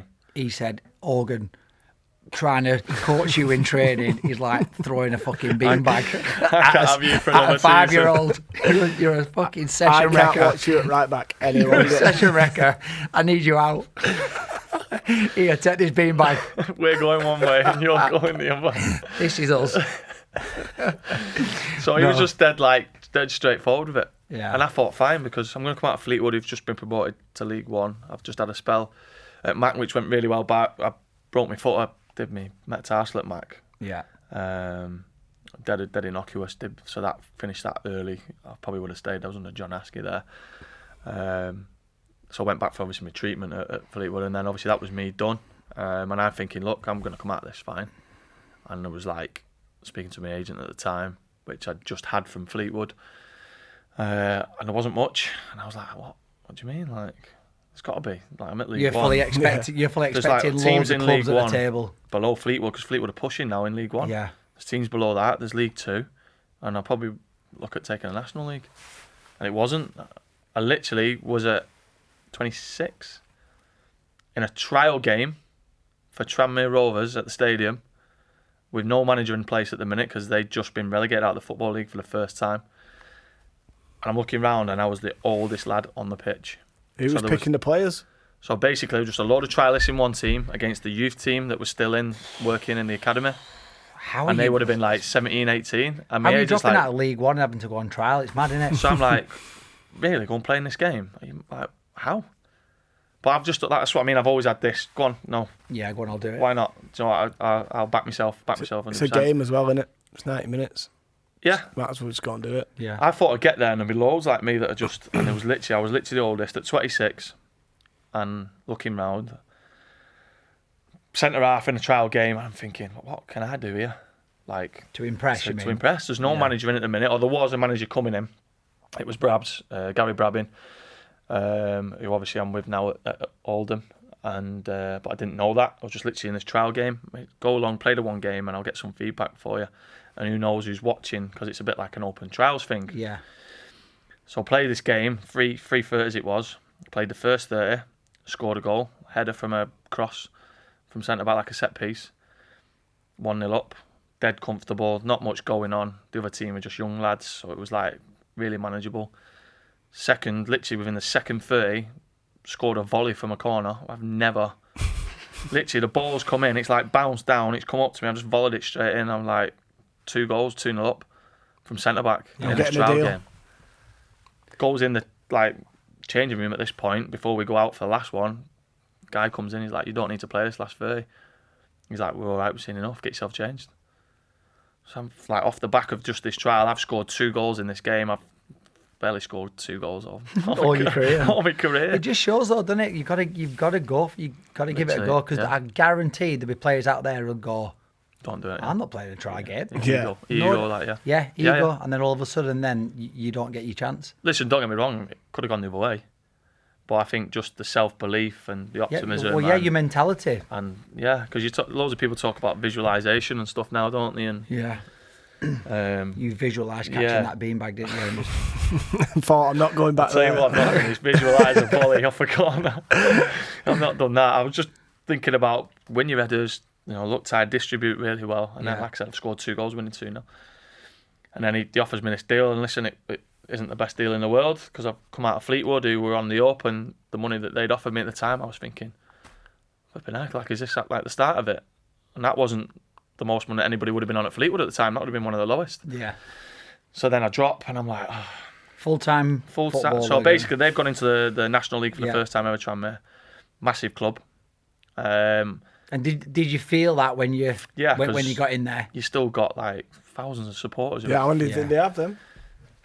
I still think there would have been 6. I remember playing a game against Chester one day in Wrexham, and I'm sure there was near 6 and 7, because they were local rivals for the league at the time. And obviously the stadium's massive, one of the oldest football league clubs, passionate fan base, Scousers obviously. I went in and did really well. It was under Brabs, and a bit similar to under Neil. Played the way I just did. Played at centre half, not obviously the biggest centre half, but took risks and tried to bring the ball out, heads back to the goalie and all the rest of it, rather than take the safe option. Yeah. Because I thought, look, that stuff might get me noticed. And so you purposely played like that? Yeah, I just thought, listen, I know the capabilities, I know there's risk in it. The high risk is it could result in a goal. But the reward is, if I can get out of this situation and look like, I might be more appealable to others to say I can do more. The headers back always get a clap, don't they? Yeah, that's what I'm saying. When you mop stuff up, and you mop stuff up. Or if you've got time, you bring it down, and then you play out. You people automatically think, oh, he can play higher. Yeah. Whereas if you just shell it, you are where you are. Yeah. And obviously you have to have a good mix of that, definitely. Yeah. I get that. There's times when... Yeah. And... yeah, I just played that way. I was playing really, really well in football. Injury. Playing with a hernia. Obviously, I didn't know what the hernia was at the time. It was just pain. So I was playing through that. We got to Forest Green. I think it was Ethan Pinnock, centre half. Yeah. He was playing up front. Did you go to Brentford? Yes, he did. Yeah, and I was literally dominating him. And obviously, he's a physical, like big guy, and I was dominating him in the air. And I'm obviously one of my attributes is like I can jump, big spring, get up, hold my timing, and that was. And he was like, "Look, off the back of this game, going for hernia, sort you out, new deal." Literally, I'd gone in for this hernia, done the op, come back. McNulty had come in, Hickway had like instilled his place in the team, and that was me. McNulty had come in from? McNulty had signed in the. Might have been the January from Luton, so he wanted to move back. He was at Luton, wasn't he? Orange. So he'd obviously been flying, similarly to what I wanted to do. And obviously, when he plays and he looks how he does, and he's chopping players, and everyone's like, he's highlighted really. Yeah. So everybody like, look at this centre back that can do this. He's a big fella, and obviously he had a great career up till that date. I think he wanted to get nearer home, so he come in. I'm like, where do I fit in? But I did play a couple of times with him, and Icky was on the way up, Michael Hickway, who's been at Rotherham and he's now at Chef Wednesday. And then I found myself competing again for a role from being in a place where I was like getting a new deal. So you didn't get the new deal? I did. I got a new deal, and it was a case of me then, look, Brabs was like, see you as a right back. You know, I've got a right back. We know you did a little bit of Fleetwood. We're going to push you out. I thought, what is this with right back? I needed to stop winning the races in training. I think that's what it was. Because I was like, sprint work, I was really good. And you're playing out as well. Yeah. So they just think instantly, you know, hone you into that little area. And I wish I could. Do you wish you'd have stayed? No, I don't wish I'd have stayed as such, because I feel like that was done. That little chapter was done. Obviously, at this point in time, I've grafted to get this trial. I've got through the trial. I've grafted to get myself back to somewhere near what my profile was, to then start being appealable to other people, and then another knock. I just like so much effort there just to keep bouncing back. Yeah. So I literally just had the call from Neil Aspin at Gateshead to offer me this, to say, come up to Gateshead, we'll look after you. Same league? Yeah, same league. Yeah. So they were in Newcastle, though, innit? Yeah, Newcastle. Yeah, good city. So how did you move up there? Yeah, so basically from me leaving sort of Tranmere to getting this at Gateshead, he was like, look, we'll put you up in a place, the owner's got a place there you can come and stay in, and we'll sort your bits and bobs up, just get up for the first week of training. So I've set off in the car at 5 a.m. to be like 7:30 to get to the house and do all my bits. Got my toy poodle in the car at the time. I was going to say. My toy poodle Vinny's in the car, he's come everywhere with me. I've not had any You took kids. him in the car all the time. He's probably car sick as anything in the back. I'm like, Vinny will be sound, windows open, absolutely freezing. So I'm driving up, we went up the way towards Carlisle. You go across at Brough, Durham Way. Yeah. Past the alpacas. I was thinking, how am I getting up here? Like traffic at Leeds and all that murder. It's going to be chaos. But that was another thing. I didn't think. I was like, Grace, we're putting the house up. Like, we're going to have to do this. I need to play football. I'm not going to play in my best position. I'm not going to play much at Tranmere. She was still at uni. I had another year left at Lipper. How old are you at the time? What's that? That's another year after that. So that's 27, 28. 27, 28. You went up, Gateshead, successful season there, didn't you? It was. Like, for me, I played the whole season. Yeah. No injuries. Played every game, 50-odd games. We had a good side there. Some decent players have moved on again from there. It was Neil again who found, and Gaz McClellan found some great players. Just being in another city was good, refreshing. Gracie's auntie lived up there, so we had that connection as well. And well, she's more your age, wasn't she? She probably was, yeah. So she had a lovely place, got to show us around and all the rest of it, and it was a bit of a challenge, but obviously something that was successful off the back of it. So for making the jump, and and was that just one season? Yeah, 44 games. Yeah, you just missed out on the playoffs as well. Just missed out. I think we should have got in there. That was the season when the National League was 5 teams. Right. So it was the one up, and then 4 went in the playoffs, and Lincoln were flying. They had like unbelievable side. And obviously, like, you must have had, off the back of that, you must have had an offer to stay at Gateshead, but then you've had the phone call from Salford. So I literally had the conversation with Neil to say, look, I think it was John O'Bernard actually. They ring you? No, Twitter. I'm sure I had a tweet, yeah. That is the most a direct John message, thing ever. I'm sure I did, yeah. Dropped into your DMs. So obviously I was still... Hey, Hogan. Yeah. Basically just saying, next year, you know, how would you find about coming and having a chat with us? It's back home and all the rest of it. There's this project going on. Meeting with Chris Casper, all the rest of it. Come down, we'll do it proper. And this was like still a few games left towards the back end of the season. So obviously they were doing like recruitment early and such. And I was just like really open to it. Bringing me back home and said to Neil, look, he's like, I'm not surprised, I'm happy for you. He was dead good with it. Yeah. He's like, look, we could offer you something here. And they're Salford are a league below as well at this stage, aren't they? So I watched the playoff game. I watched the playoff game against Halifax and I was gutted because I was like, yeah, I'll come. So you were in that where we missed all the pens? Prem, were you? Northern Prem? Yeah. Was it the pens? No, second Conference leg. North it was. Yeah, your second leg was at Halifax and you missed the pens. They Conference all went North over, didn't they? yeah. Richie Allen. From what I was watching, I'm sure they all went over. Sam Walks was like unbelievable at pens, missed us. Richie. Halifax went up. Halifax went up. So I watched the first game where, did you miss a really good, Fino miss a really good chance? Yeah. And I was thinking, it was at the new stadium, it was still being built as it was around, and I was like, right, okay. And you didn't go up, and I was like, what do I do now? Because I'm like, I can't. You've already agreed. And Not agreed, but I'd sort of like been interested in it, and I was like, well, there is a couple of other things, but this one, for a project, you fancied it. fancies it, but Conference North. Did you speak to any of the owners? Yeah, so part of my meeting was to go to the Lowry and meet and have breakfast with Gary Neville. Nice. Which is a big pull at the time for a lad like Yeah. me. Who What do you think of Gary? I like Gary. Yeah. I like what I still like what he stands for. I think from me, without me going in, because I didn't want to go in and be like, I'm a Man United fan in the 90s. That's Gary Neville. Yeah. Do you know what I mean? Like, I didn't want to have that. I wanted to see what Salford was, but it was like quite difficult at the time. So obviously I'm sat in the Lowry with Gary Neville having breakfast. I'm like, it's mad. Yeah. What was he saying over breakfast? And Scholes and did he what? Sorry. What was he saying over breakfast? Yeah, he was just liked, and to be fair, considering he's Premier League and all the rest of it, like he knew quite a bit about me and whether he's had chats with his recruitment and stuff like that, and he was like liked what I was doing at Gateshead and presented how I was and all the rest of it, and this is what he wanted me to do going forward for the club and how he was at Man United coming through, what Fergie did for him, giving him big responsibilities in the youth and him being quite a vocal like person within the youth. It's sort of like, it was like quite a few similarities, and I think we just kind of hit it off in terms of, I was like, yeah, I can't not sign here. And obviously I'd spoke to people before who'd signed and like had phone calls from schools and gigs and that. It is a massive pull, isn't it? About. It's a massive pull. Like mad how you can't say it's not, can you? No.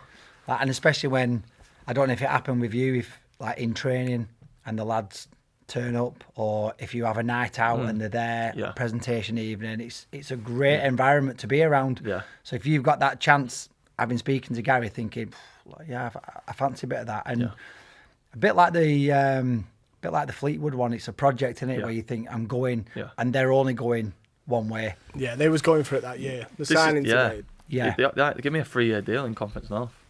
Yeah. And I'm like, they're serious then. And good money as well, Yeah, probably. very good money. Very good money with like incentives. And I was like, right, well, these mean business. And then from that point, and obviously watching the Fleetwood point, I was like, any team I want to get involved with now. I understood the Gateshead was such a turning point as well for me, and just going up there and playing games. And that'll go back to, listen, if you're a lad with a certain badge on you, don't worry about going to another level below if you're going to play and you're going to deliver, you're going to score, or you back yourself to do that, because we're seeing it now with some of the names that are coming through. They're going further down the levels in Conference North. Some teams now to bring, do you know what I mean? Yeah. So get out there and go and play. Yeah, because if you're at a club and they see you're at a club and then they see that you've gone playing lower but you've smashed it, they're like, well, they've seen something. He's been class. Let's put have the two it. and two together. Yeah. And as well, like some lads have like a thought that, like, say it's just a loan level. I want to go on loan. It's got to be league football. That's great if you're going to go and play, but you don't just go because it's league football and it's a loan. You can go on that loan, and if you play 5 games during that loan, it's looked at as a failure. Yeah. Whereas you drop down to the National League or the National North, you play 40 games in that position. Yeah. Even though it's 2 leagues below, people go, wow, he's just gone and played 40 games. Yeah. And just like you said, don't worry about the badge that's on your shirt. Worry about where you're going to go, gain the experience and play the game. And I know your route as well in terms of like the recruitment and stuff. Everything stats. Yeah. I'm saying now more and more, and that's probably what part of me bought into Salford as well, was I sat down on this laptop and there was a vision on this laptop. Chris Casper sat through it, one of the coffee shops, can't remember which one it was, it might have been Costa at Presswich, and showing me the vision, and it was on this PowerPoint, and to me that was like, that's professional. Yeah. So I've been to Gateshead, I've been to Tranmere, they didn't do any of that, it was just like a trial game, it was Neil just asking me to play the games, and it was like, well, this is where they want to get to, and it was like Football League in however many years, this is where they've been with Bernard and Jono, and like it's moving rapid, and that, going back to like analysis, if you can put that in front of someone that looks the part, do you know what I mean? And that makes you think these are serious. And for you now, and I'm obviously in the coaching thing, people are looking at minutes you're playing, contributions you're making, how effective you are in games. And going forward, I'm looking to go into management coaching. It's going to be all around that. And more of the opinions and, like you were saying, the emotion stuff, that will get taken out of it, I think.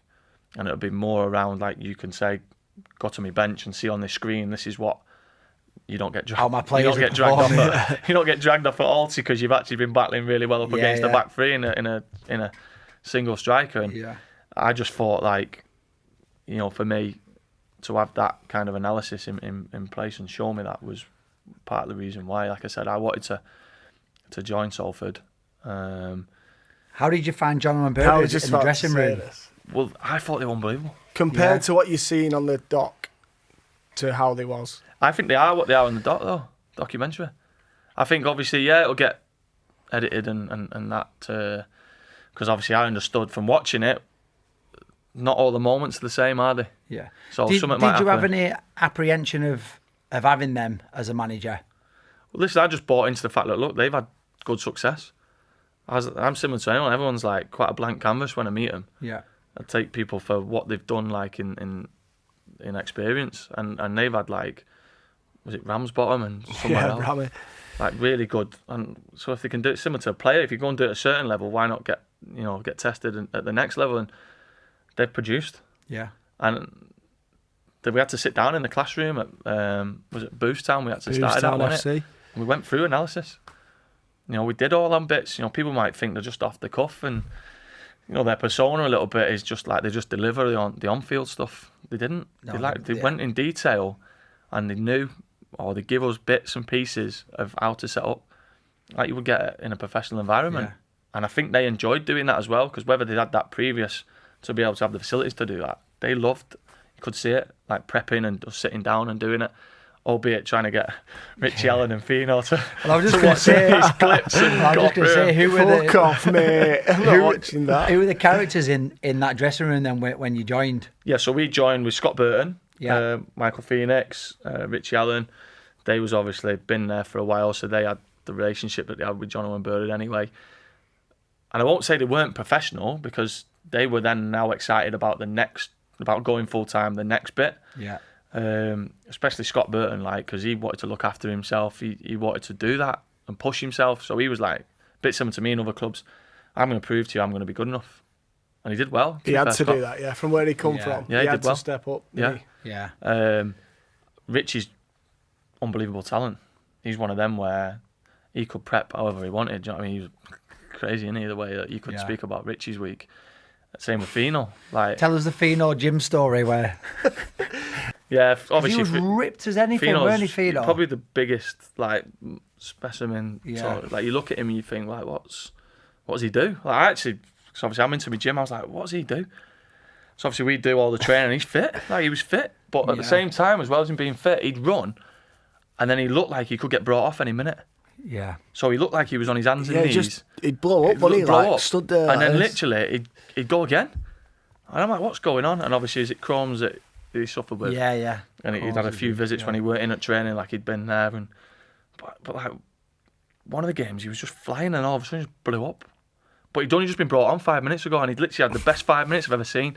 I was like, buzzing. All we do now, Jamie Vardy, will play all the ball over the top. Yeah. And then he'd gone, blew up, done. And I'm like, what do we do now? Like, no, he couldn't come off. We'd used all our subs. So we were like, Fino can't move. But like he'd like then have another 5 minutes and he'd be able to go again and then he'd stop. And I was like, he must do something in the gym like to get like that. Next thing, he sat on his chest press. Fino, you're not doing that. He's like, no, mate, I'll go to the gym in a bit, me. I'm like, but you sat on the chest press now. Like, yeah, I'll just go in a bit, me, do gym. What logic is that? I just don't get it. You sat in a gym. Just do Not gym now. doing gym. No, I'm going to go later. I'm going to go in a bit. I'll go to my gym. But I'm sure he used that gym anyway. I'm sure he did, yeah. It was on the East Lancs, this like gym 20. Is it gym 21? Yeah. They used to call it gym minus 21 because you pick up the weights, mate. They're like metal weights. And they like burn your hands because they were that cold. You know, when you hold like metal, it's freezing. It was like dead old school. But yeah, Fino just be sat there, like, just staring. He pulled his faces, didn't he? Like, he had like this gurn on his face, like that, sticking his tongue out and that. Ostrich. Proper ostrich looking man. First season, did you get promoted that first season? Yeah. You got 2 promotions, didn't you? Yeah, so I was there for the 3 seasons. Well, I think did I leave? Yeah, I must have left. You won it outright first one. Won it outright, but this was the funny thing on that. So we're obviously trying to be dead professional. Obviously, like some of the stuff I was in as well. Like I had meetings with like Gary Neville, Chris Casper, John Owen Bernard. Because you're the captain. Yeah, and obviously I'm in the middle and like player representation. And John Owen Bernard want one thing, Chris and Gary are trying to like, do this kind of thing. And I'm in the middle. I'm thinking I don't know who's in the worst position here because obviously I'm like out of it but in it. Yeah. You've got John and Bernard and you've got Gary at 2 ends and then you've got Chris Casper like in the middle here as well, and I'm thinking his job's that's a difficult job to have that because you've got this there and Gary there, so like there's nobody that you're pleasing, and like from whatever went on it worked, do you know what I mean? And one of the days I remember was we come in and we had this board of fixtures and we were flying, absolutely flying. I don't know if Nick Horton had come in at the time as well. And I thought I was going to enhance us even further. And on this board, we're like, right, pick a fixture when we're going to win the league. It was halfway through. So some of us had gone like Christmas, and there was like names next to the fixture. Some of us had gone just after Christmas. Chris Casper walks in, and we've got this board of fixtures, and people have like decided when we're winning the league. I'm not happy with this. What's that? Like, it's arrogance. And John and Bernard were like, we're all in this together. We were all like having a good like. One of the analysis sessions was picking which fixture we're going to win the league on. It ended up going to like the last game of the season, and we thought it was done. You had a run of like 5 or 6 games where you went. win. I'm sure. I don't even know if it was anything to do with the Christmas do because I can't remember the Christmas do. What, that heavy? I just don't remember which Christmas do it was at that time. Oh, right. They all mix in, don't they? and I'm sure we got potted by Charlie 3-0, somebody else 3-0. Nick Horton scored worldie in that. And I think that was part and parcel of why he might have come in. And from around that point, we could not, same team, same everything, we could not pick a win up, nothing. And it just kept going down these fixtures and like it's going past all these names. And I'm thinking like, how have we decided here, like Christmas time? Yeah, who's deciding that? Anyone get it right? Literally, we were flying. I'm sure we're like 13 but no points. one wins it by Christmas. No, but we were that far in front and we're like, no, I think it was Harrogate. That was it. That was like even anywhere. And you nearly and blew it. literally, we nearly blew it. And part of it was that Jake Beasley, who went to Blackpool and having a great career now, sent on loan to Boston. I think it was Boston. Scored like he hadn't scored for us. He was playing right back. Went and scored against Harrogate. They beat him 3-1 or something. And we like had a game on a Tuesday night against Southport. And I promise you now, it was the most difficult game. We come out of it 1-0. So the player that Salford sent on loan. Yeah. Went and beat Harrogate, which then meant you could win the league. So basically, we just had to beat Boston on the Saturday. Yeah. Obviously, he wasn't allowed to play. Yeah. So he was obviously in the crowd. We're playing this Boston team. We were picked up a little bit, but it was like party atmosphere. There was balloons. Everyone was ready to go. We went 2-0 down, and I promise you now, they were unbelievable. We were like, what is going on? Like, this is the best team we've played all season. Like, this is our day out. Like, we'll just get this one over the line. So then halfway through the game, we hear Harrogate getting done. So we're buzzing. So basically goal difference, all the rest of it. Yeah. I don't know how many points. It might have been 4 in the end that we won it. But from cruising, it ended up 4 points. What, you got beaten, still celebrated? We got beat by Boston on the day. I'm sure it was like 2-1. We equalised and I missed one from about 4 yards out. It would have made it 2 or it don't make any difference on the thingy. But like we thought it was over. And literally after that, we got a thing through saying, Harrogate are getting battered. Like 2-0 or something. It was unheard of. So like we'd won the league off getting beat. Yeah. And obviously the game before that, Bees had scored, and he hadn't scored a goal for us since he'd been there. He'd scored 2 in the game or something against Harrogate for Boston. So we ended up going up last. We went to Leamington, the last game of the season, played a little pass the coin round that you do. Yeah. fancy dressing the fans. Have you ever played that? Yeah, this is a balance. To be fair, we played it last game of this season, and at 18 years, he come on, eyes at Mouldy, went for a tackle, got sparked clean out. As he's on the floor, Morgs went over and put it in his hand. Oh. So after the game, he's just lay there in the thingy. We've won the league, so everyone's stepping over him to get champagne and stuff. It was bad. But yeah, he had the coin. So what does that mean? He just loses, doesn't he? What was the punishment? You've got to end it. Well, he went to A&E, so we don't know. We'll get him in pre-season. It's like a round of drinks or a big drink, innit? Yeah. We give it the keeper on the last goal kick. Did you? Yeah, give it the keeper and squeezed up. Yeah, He's knackered then, isn't he? and he's got it in his gloves. He's trying like to give that. it ref and everything. Yeah, he was, yeah. They We can't won that hold it 4-0. proper though. They have to have it like that as well.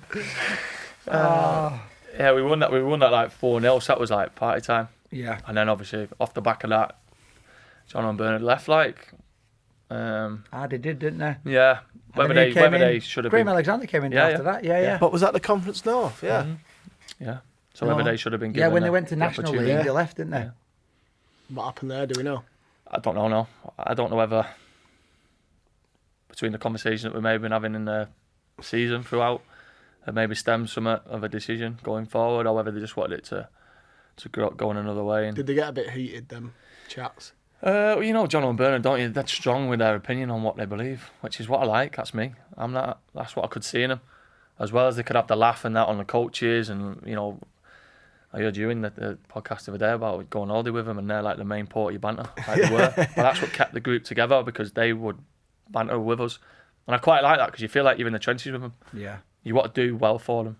Yeah. I don't know whether that Yeah, I think they just persona went in of how they look from the outside. I think they just wanted to go in a different direction. Yeah. Which didn't. That's worked, hasn't it? Well, it did well. It did it for a while.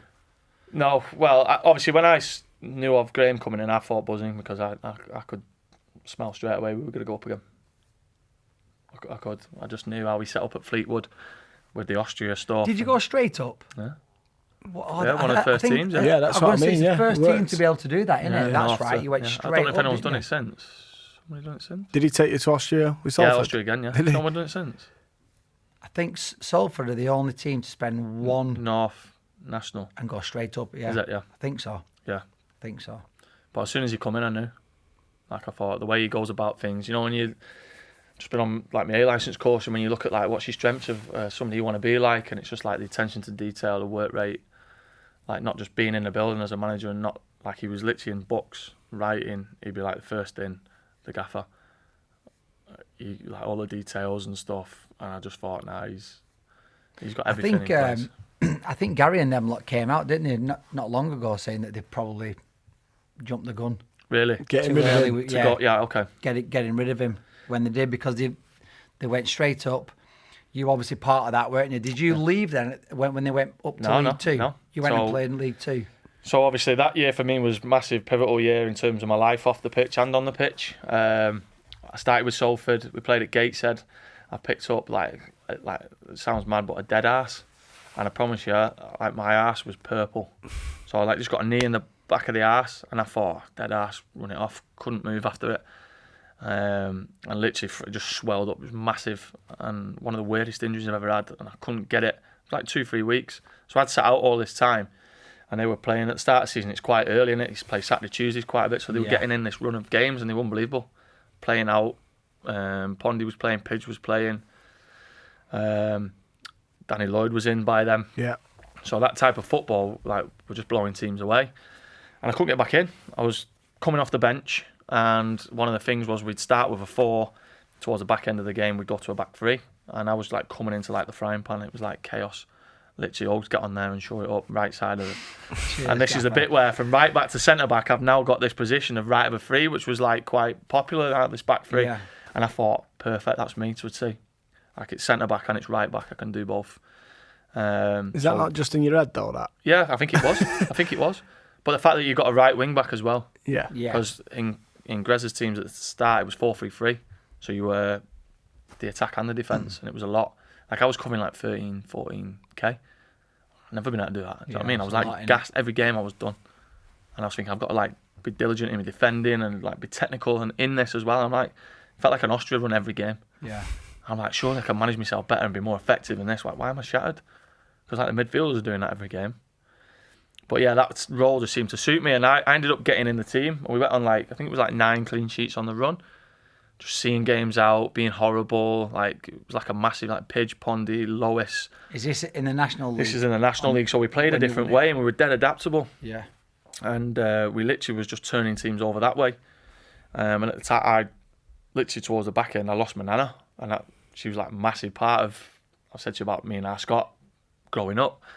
My dad literally lost my nana and his wife within the space of about a week. It was mad.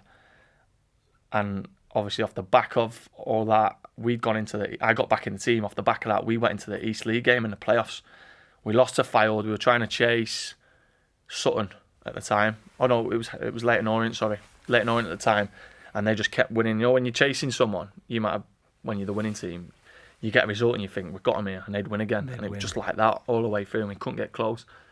We lost to Fylde, and Greza like picked us all up. He was like, listen, the game, that wasn't about today. It's about how we prepare for it. We've got 2 games like to get to Wembley. That game and Wembley. And it was class. Like, even that stuff was class. Like, the penalty shootout preparation in the week before, that was class. Was it? One of the things he told us, you're going to take a pen one way and take it the other way. Just going to take 2. Go to your left, go to your right. You tell me which one you're more comfortable with, and I'll watch each pen. Lacquette was watching the others. And basically, I'm going to come back to you and tell you which way you're going to take your penalty. So if you miss your penalty, it's on me.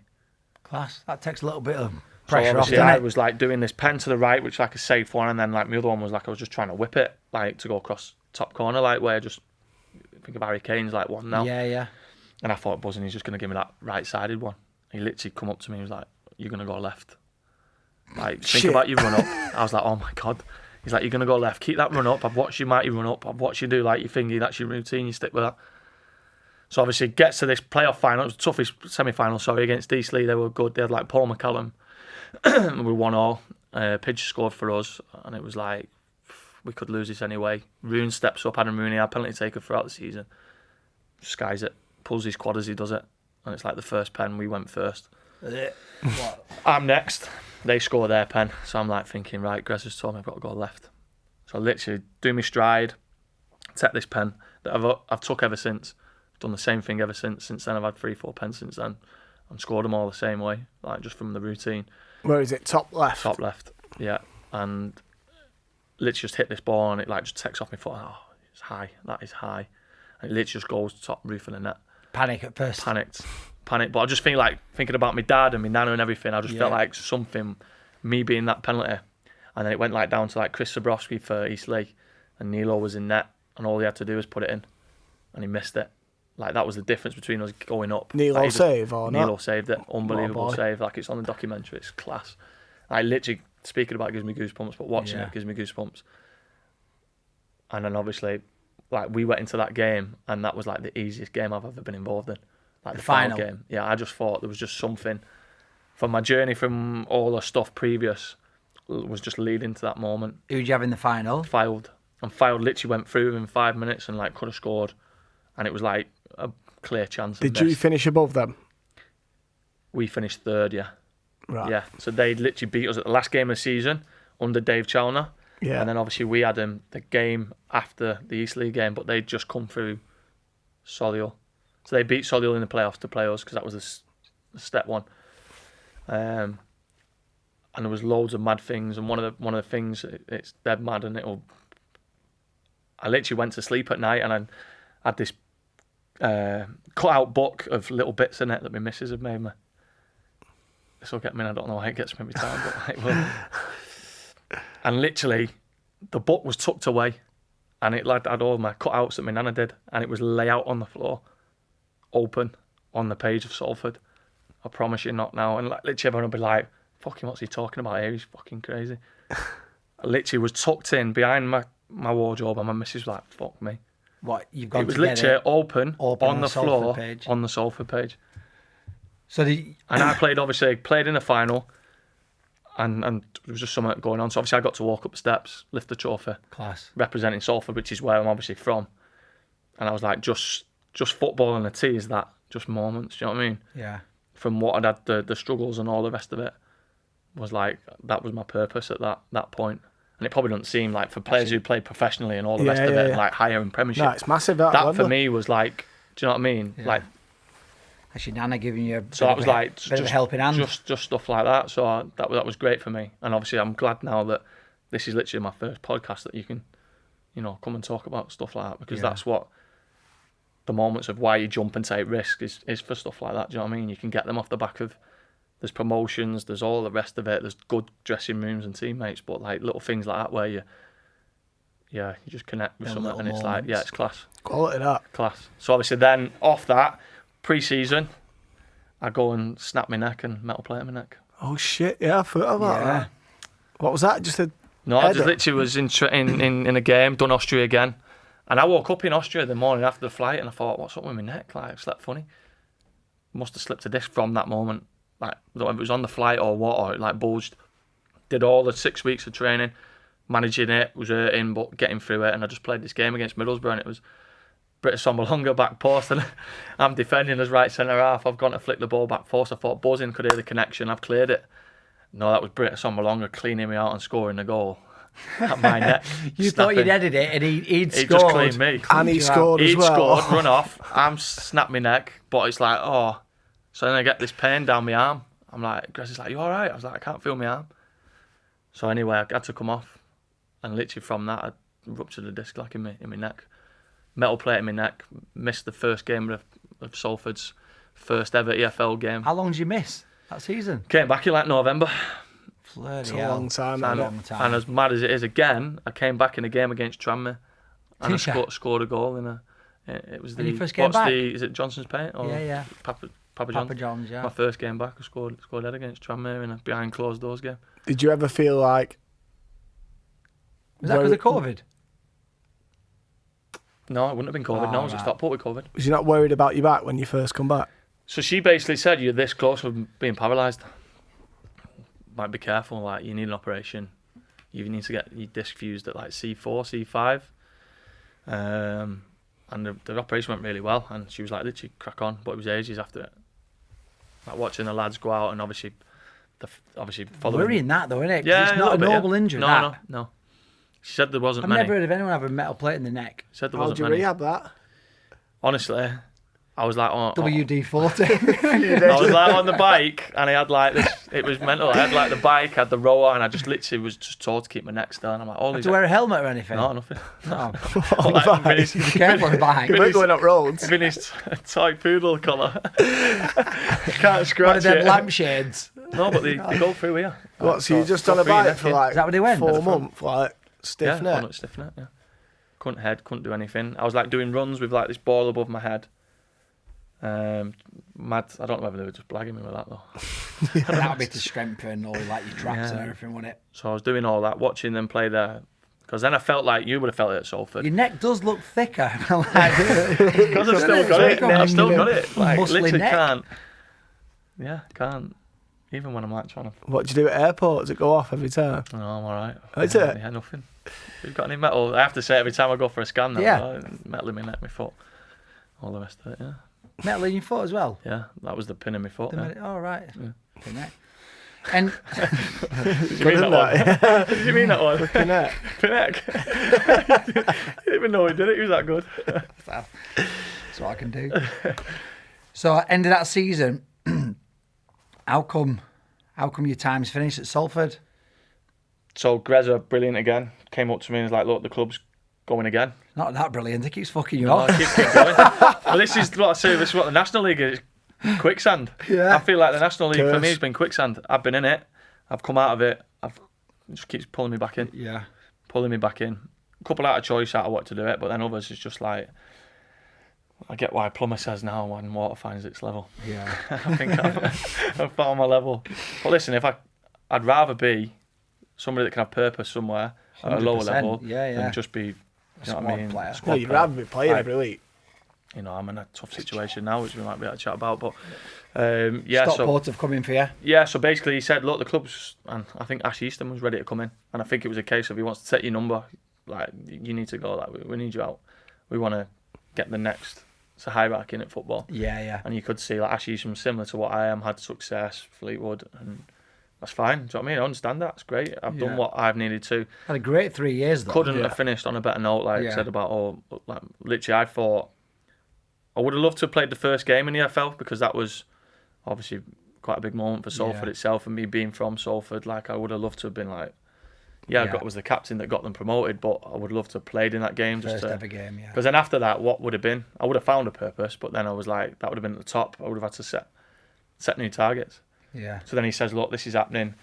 Stockport have come in for you, and I'm telling you now, this is a big thing. Like, you might think not at the minute because they're playing part-time football, and they're like at a school, a church, a couple of mates were still there, Walks was still there, and they were part-time, and I was like, just got to the Football League again, like back part-time.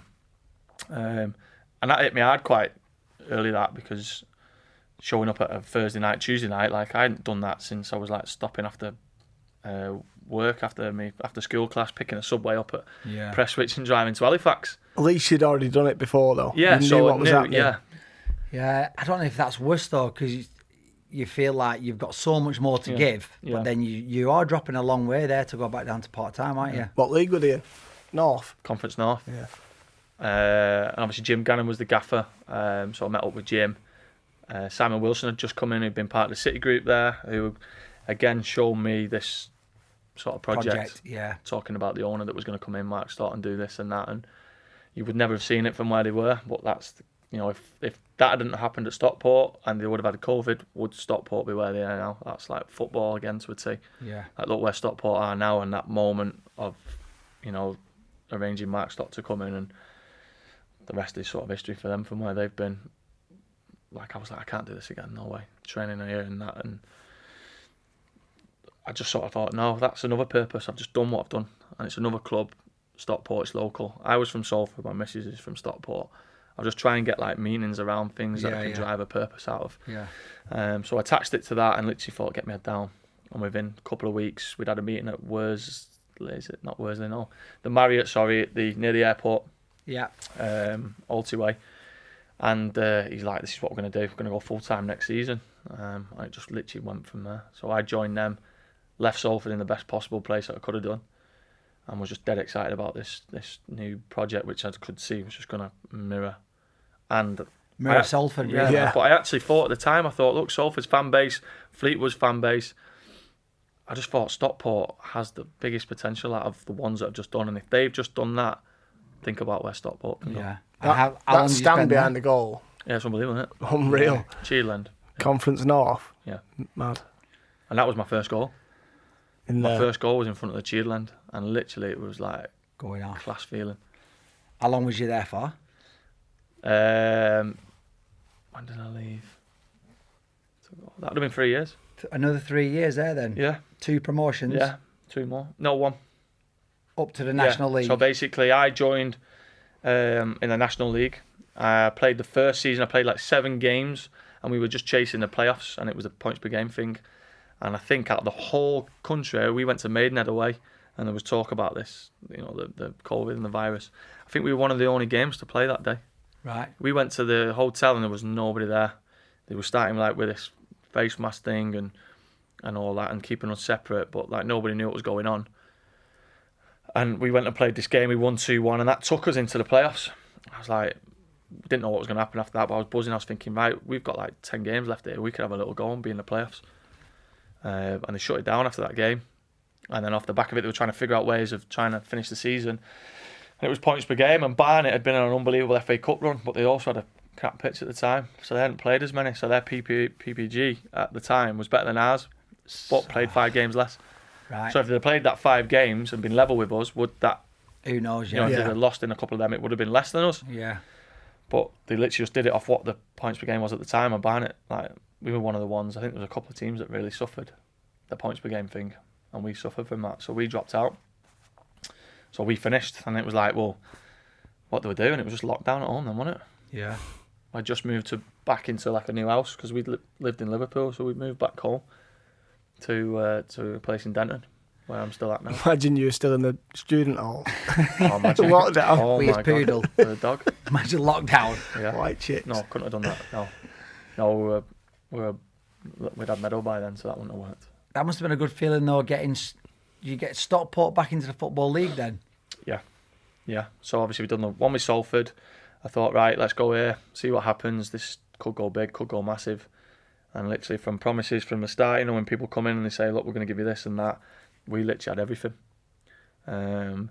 Obviously Jim was running it, and Jim had been part-time with the group and obviously had a really good sort of managerial career anyway. And I thought, one of my first meetings was him. He took me downstairs in Edgeley Park, and he was like in this office that he had, and there's just books, philosophies and football and all.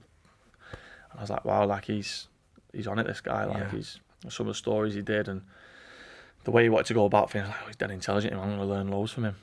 And obviously we set off on this new season under the new way, and similar to John and Bernard, really, whether they had a different way of wanting to go after that, I don't know, in terms of like, not keeping Jim on.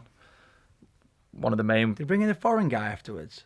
No, I brought in Simon Rusk. No, that was a bit. Simon Rusk was a coach. That was a few years before. Was it? And I think it might have come about with Simon Wilson being part of like Brighton. Yeah. And obviously the setup that they've got at Brighton's unbelievable. Yeah. We went down for pre-season. That's talking about having sort of people in place for like when they sell on players and stuff. They've got a structure right the way through. It's unbelievable.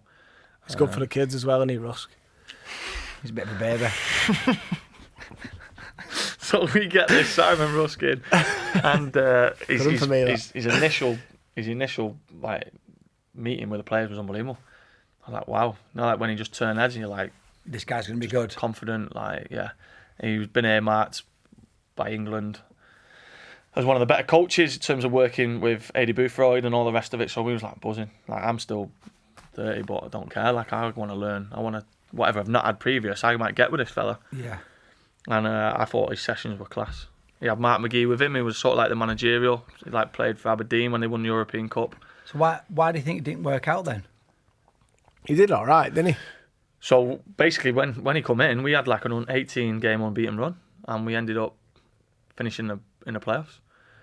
I'd had an unbelievable season myself. That was in COVID, and ended up in team of the season. We finished third, and we got beat by, as mad as it was, we beat Dave Chalmers for Salford. Dave Chalmers at Hartlepool beat us in the playoff semi, and it was just like we were dominating the game. And Reece Oates scored like a goal from like 20 yards, and that was it, done.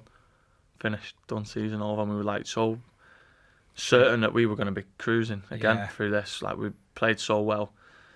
Had a top group of players, and that was that. We're done. Hartlepool went on to have that unbelievable game when the goalie scored. Yeah. At was it Bristol? What was he called him? One that went to Port Vale and Chesterfield. Yeah. What's he called? Goalkeeper scored. Yeah. What, about 6'4". Yeah, so basically they had a free kick in their half and they've just lumped it up, and the goalie's just literally, he's a big guy though, isn't he? Yeah. Jumped above the goalie at the time and just headed it in. Then it went to pens and so begins with a C. Conlon. Right. Conlon. Yeah, it is. It's something like that. Conlon. Yeah. He's a Rajpot as well. Is that? Yeah, it's mad.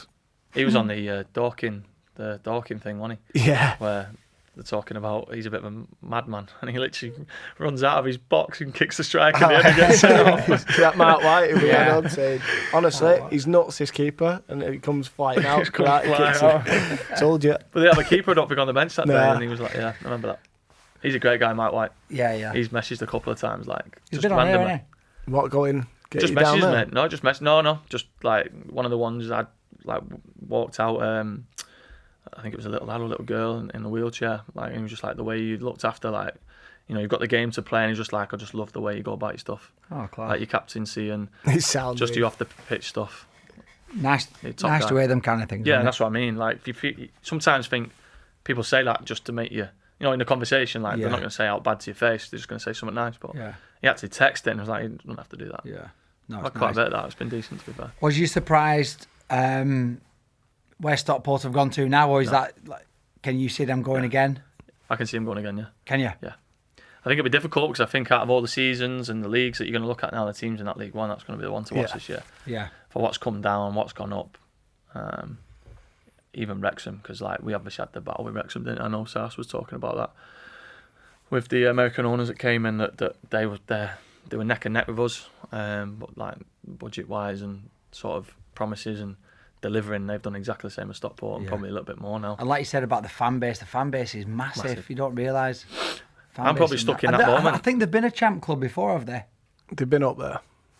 Pretty sure. Stockport. I think so once, have they? Or possibly, yeah. I think so, possibly. Or Wrexham. No, I don't think. Wrexham haven't. No. But like, I've been at Stockport when I played for Salford when the crowds aren't great and they're on your back, and I've been at the Wrexhams when the crowds are still sort of all right, but they're acid. Like in terms of like, I've been to like Hartlepool, I've been to Wrexham. I'd probably say Stockport at the time. Like thinking about games when I'm in non-league, Lincoln away, like massive benefits for the home team because they're just like massive crowd. But I remember when they were on their backs at the time at Wrexham. But I also thought, imagine if this was to flip round. Yeah, imagine if they turn it around. And listen, I've been in a moment for a couple of seasons now at Oldham. Yeah. Which has been, obvious for people to see that. Have they got a turnaround or not?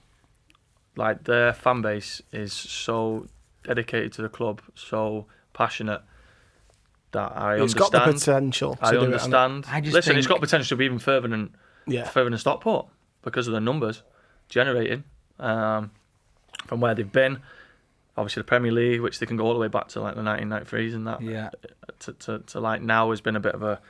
You look at Wrexham, though, you look at Stockport, and they had to kind of start again and build the backroom staff. Yeah. I feel like Oldham have got to do that again. Yeah, no, I agree. And obviously with if you say to Stockport, they had so many things right off the field. Yeah.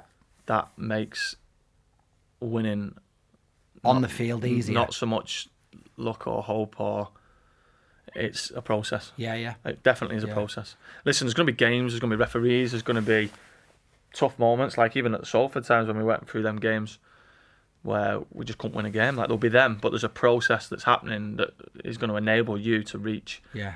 And you've seen it with like Forest Greens and Chesterfields, the Wrexhams. The layout of National League North and National League is so difficult. Yeah. Like one up, is it sixth and in the playoffs? Yeah. You could have the most unbelievable season. I'm talking Notts County going past 100 points, and they may have lost out. Yeah. In a playoff game. Yeah.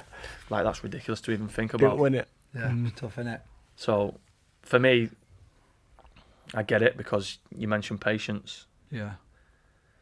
There's a lot of money that goes into the clubs from fans, from pockets, season tickets, travelling, because there's a lot of journeys. National League. It's a lot of travelling in it. It's a lot of expense for fans, isn't it? You're not seeing National League North this year? Who's the one who's just gone in there, did you say? Needham Market. Needham Market? Needham Market. Ipswich. It's near Norwich. Yeah, I'm sure it's past Stockport Norwich. Played them in FA. How was that conference? Prelim rounds. Yeah. It's mad, isn't it? Brackley, I think, was one of the furthest for me at the time. Brackley was one of the teams that we've got in National League North now won the National League South, went to the National League and got relegated into the National League North. It's very strange, isn't it? It's just a divide, isn't it? Because obviously they've got to have a certain amount of geography. teams. Yeah. So you've done a season at Oldham. What's the future hold now? Just finishing up before we. So obviously for me now, I've obviously it's another scenario, and I think it's perfect for me in terms of what I've discussed in a few little bits, and all there'll be bits that we've missed out. And obviously I'd love to come back and fill them in and stuff. Where I can, but obviously I've been told now, listen, I triggered a new deal last season off the back of playing, I think I played nearly 40 games, and it was a failure, and obviously I front that as the captain, and I'm quite happy with the fact that people can failure is in what, like, as in there's expectation there, and there's expectation with me as a senior player within a group that I think what was in that group should have done better. Should do better, but that's no disrespect to any teams that have got a lesser name in their title than Oldham, because they've done the work. You just think with that team you should have done. I just think better. With that team, we should be doing better. Yeah, doing better. Is that why the fans aren't? But then that goes back to the process. Yeah, that has to go back to the process because you can go out there and have X, Y, and Z on paper. Yeah, but there's a process. Do you know what I mean? I feel without getting too deep. Yeah, I feel like there was others this year that rightfully probably deserve to go into them spots above us. Whereas we're looking at it, thinking of the names that are in there. Obviously, I've been in that league before, and I'm seeing those names in there, and I'm thinking, what's gone on here? Yeah. What I've got around me, what this club is, what the fan base is. Yeah, there's things that, and I think he's going to do that now. And part of it is obviously I've been told, look, needs a new face. I was having a joke with you before I went to Turkey, and they were selling teeth and hair transplants, but I couldn't get a new face, so I can't come back in disguise. But what I will do is I'll come back, and if anybody knows me that's close to me will know that I'm passionate that I want jobs finished. Do you know what I mean? So whether I was told at Salford, at Stockport, at all these clubs, you're not going to be involved as much as you want to be. I'll set my stall out again and just say, look, come back and prove I'm everyone wrong. myself. The door's never shut. Door's never shut, and listen, motivation never goes away, and you need to find a new one, and that's just perfect for me. Whether I sort of be like, do you know what? Yeah, I hold my hands up. I didn't succeed there. I didn't deliver a promotion because I've done it in the last 2 clubs. Like you said, it is high standards. It is high standards because of what I've been through. But I suppose there's like, in your eyes, there's unfinished business at Oldham. Yeah, and I want to be able to listen. There's things like I don't know whether 3 players, any players have had 3 promotions out of the National League. I look at things like that, just little things that drive me. Yeah. As anybody, I'd been a successful. I won't be a captain next year now, but has anybody been involved in Salford, Stockport, Oldham? They might have played for them clubs, but have they been promoted with them clubs? I want to look back and say that's what happened at them clubs. And captain them clubs. And captain them, yeah. So I think I've done a good job up until this point. Mate. How did you feel as captain when that happened on Christmas Day? Yeah, that's what I mean. So, like I said, go back to the process. Is that with Alex Reid? Yeah. I feel. Listen, because it's Oldham, whatever happens is massive. Yeah. Whatever happens, whatever small little detail becomes bigger than what the detail is, and it is a poor detail from our side of things because I actually want to be in. I want to try. I want to get better. Yeah. I've been in teams where we've been beaten and the managers give us 2 days off till the Friday, and I'm like, how? Why are we getting 5? Why are you doing that? What? Yeah. We're worse than that team, so we need to be in.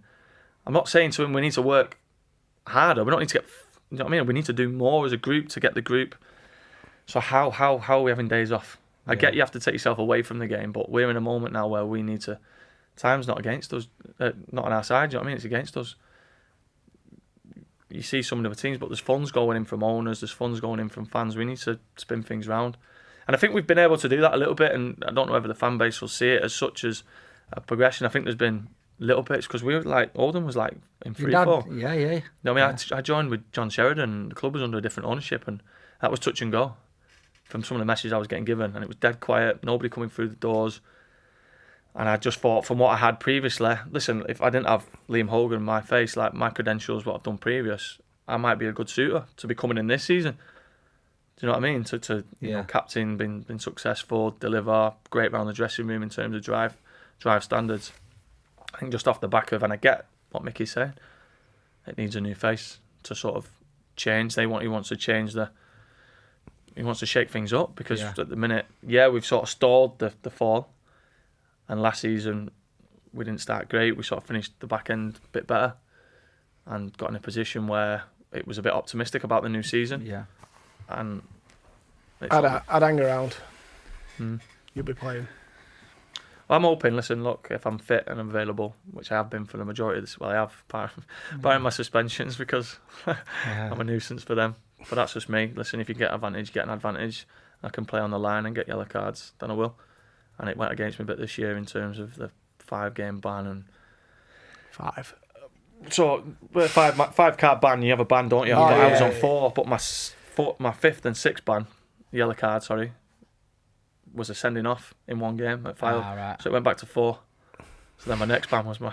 Oh no! So then you know what I mean? Yeah. It was a domino effect. Yeah. So I was on 4, got 5 and 6 in one game, turned into a red, went back to 4, got another yellow, missed another. But all the time got back in, and under 3 different managers have played. So I think if I'm fit, I'm available. I'm driving standards from a bit back, because it might help me. Yeah. So I've only ever been captain now, and I've been the front, and I feel like I've took on roles from. And 40 odd games last season. It shows that you're still Still doing it at a Something left back. high level, yeah. Something right wing sweet. back. Something right back. Good story as well, mate. Thank you. No, thank Mate, you very much. really enjoyed it. Mate, pleasure. I have. First ever, very warranted, but first ever tears on the pod, that as well. Do you know what? I don't know what Like it is. it. It just, when you get a moment. Mate, I enjoyed it. Really But that's me, and enjoyed that's it. what I want to be. I want to be Honest. honest. I want to be Class, yeah. vulnerable, and that's what you get. So yeah, Mate, pleased true how it went. skipper, true Top man. captain, Liam Hogan. Thank you very much. Thanks, mate. Thank Top you. Seds.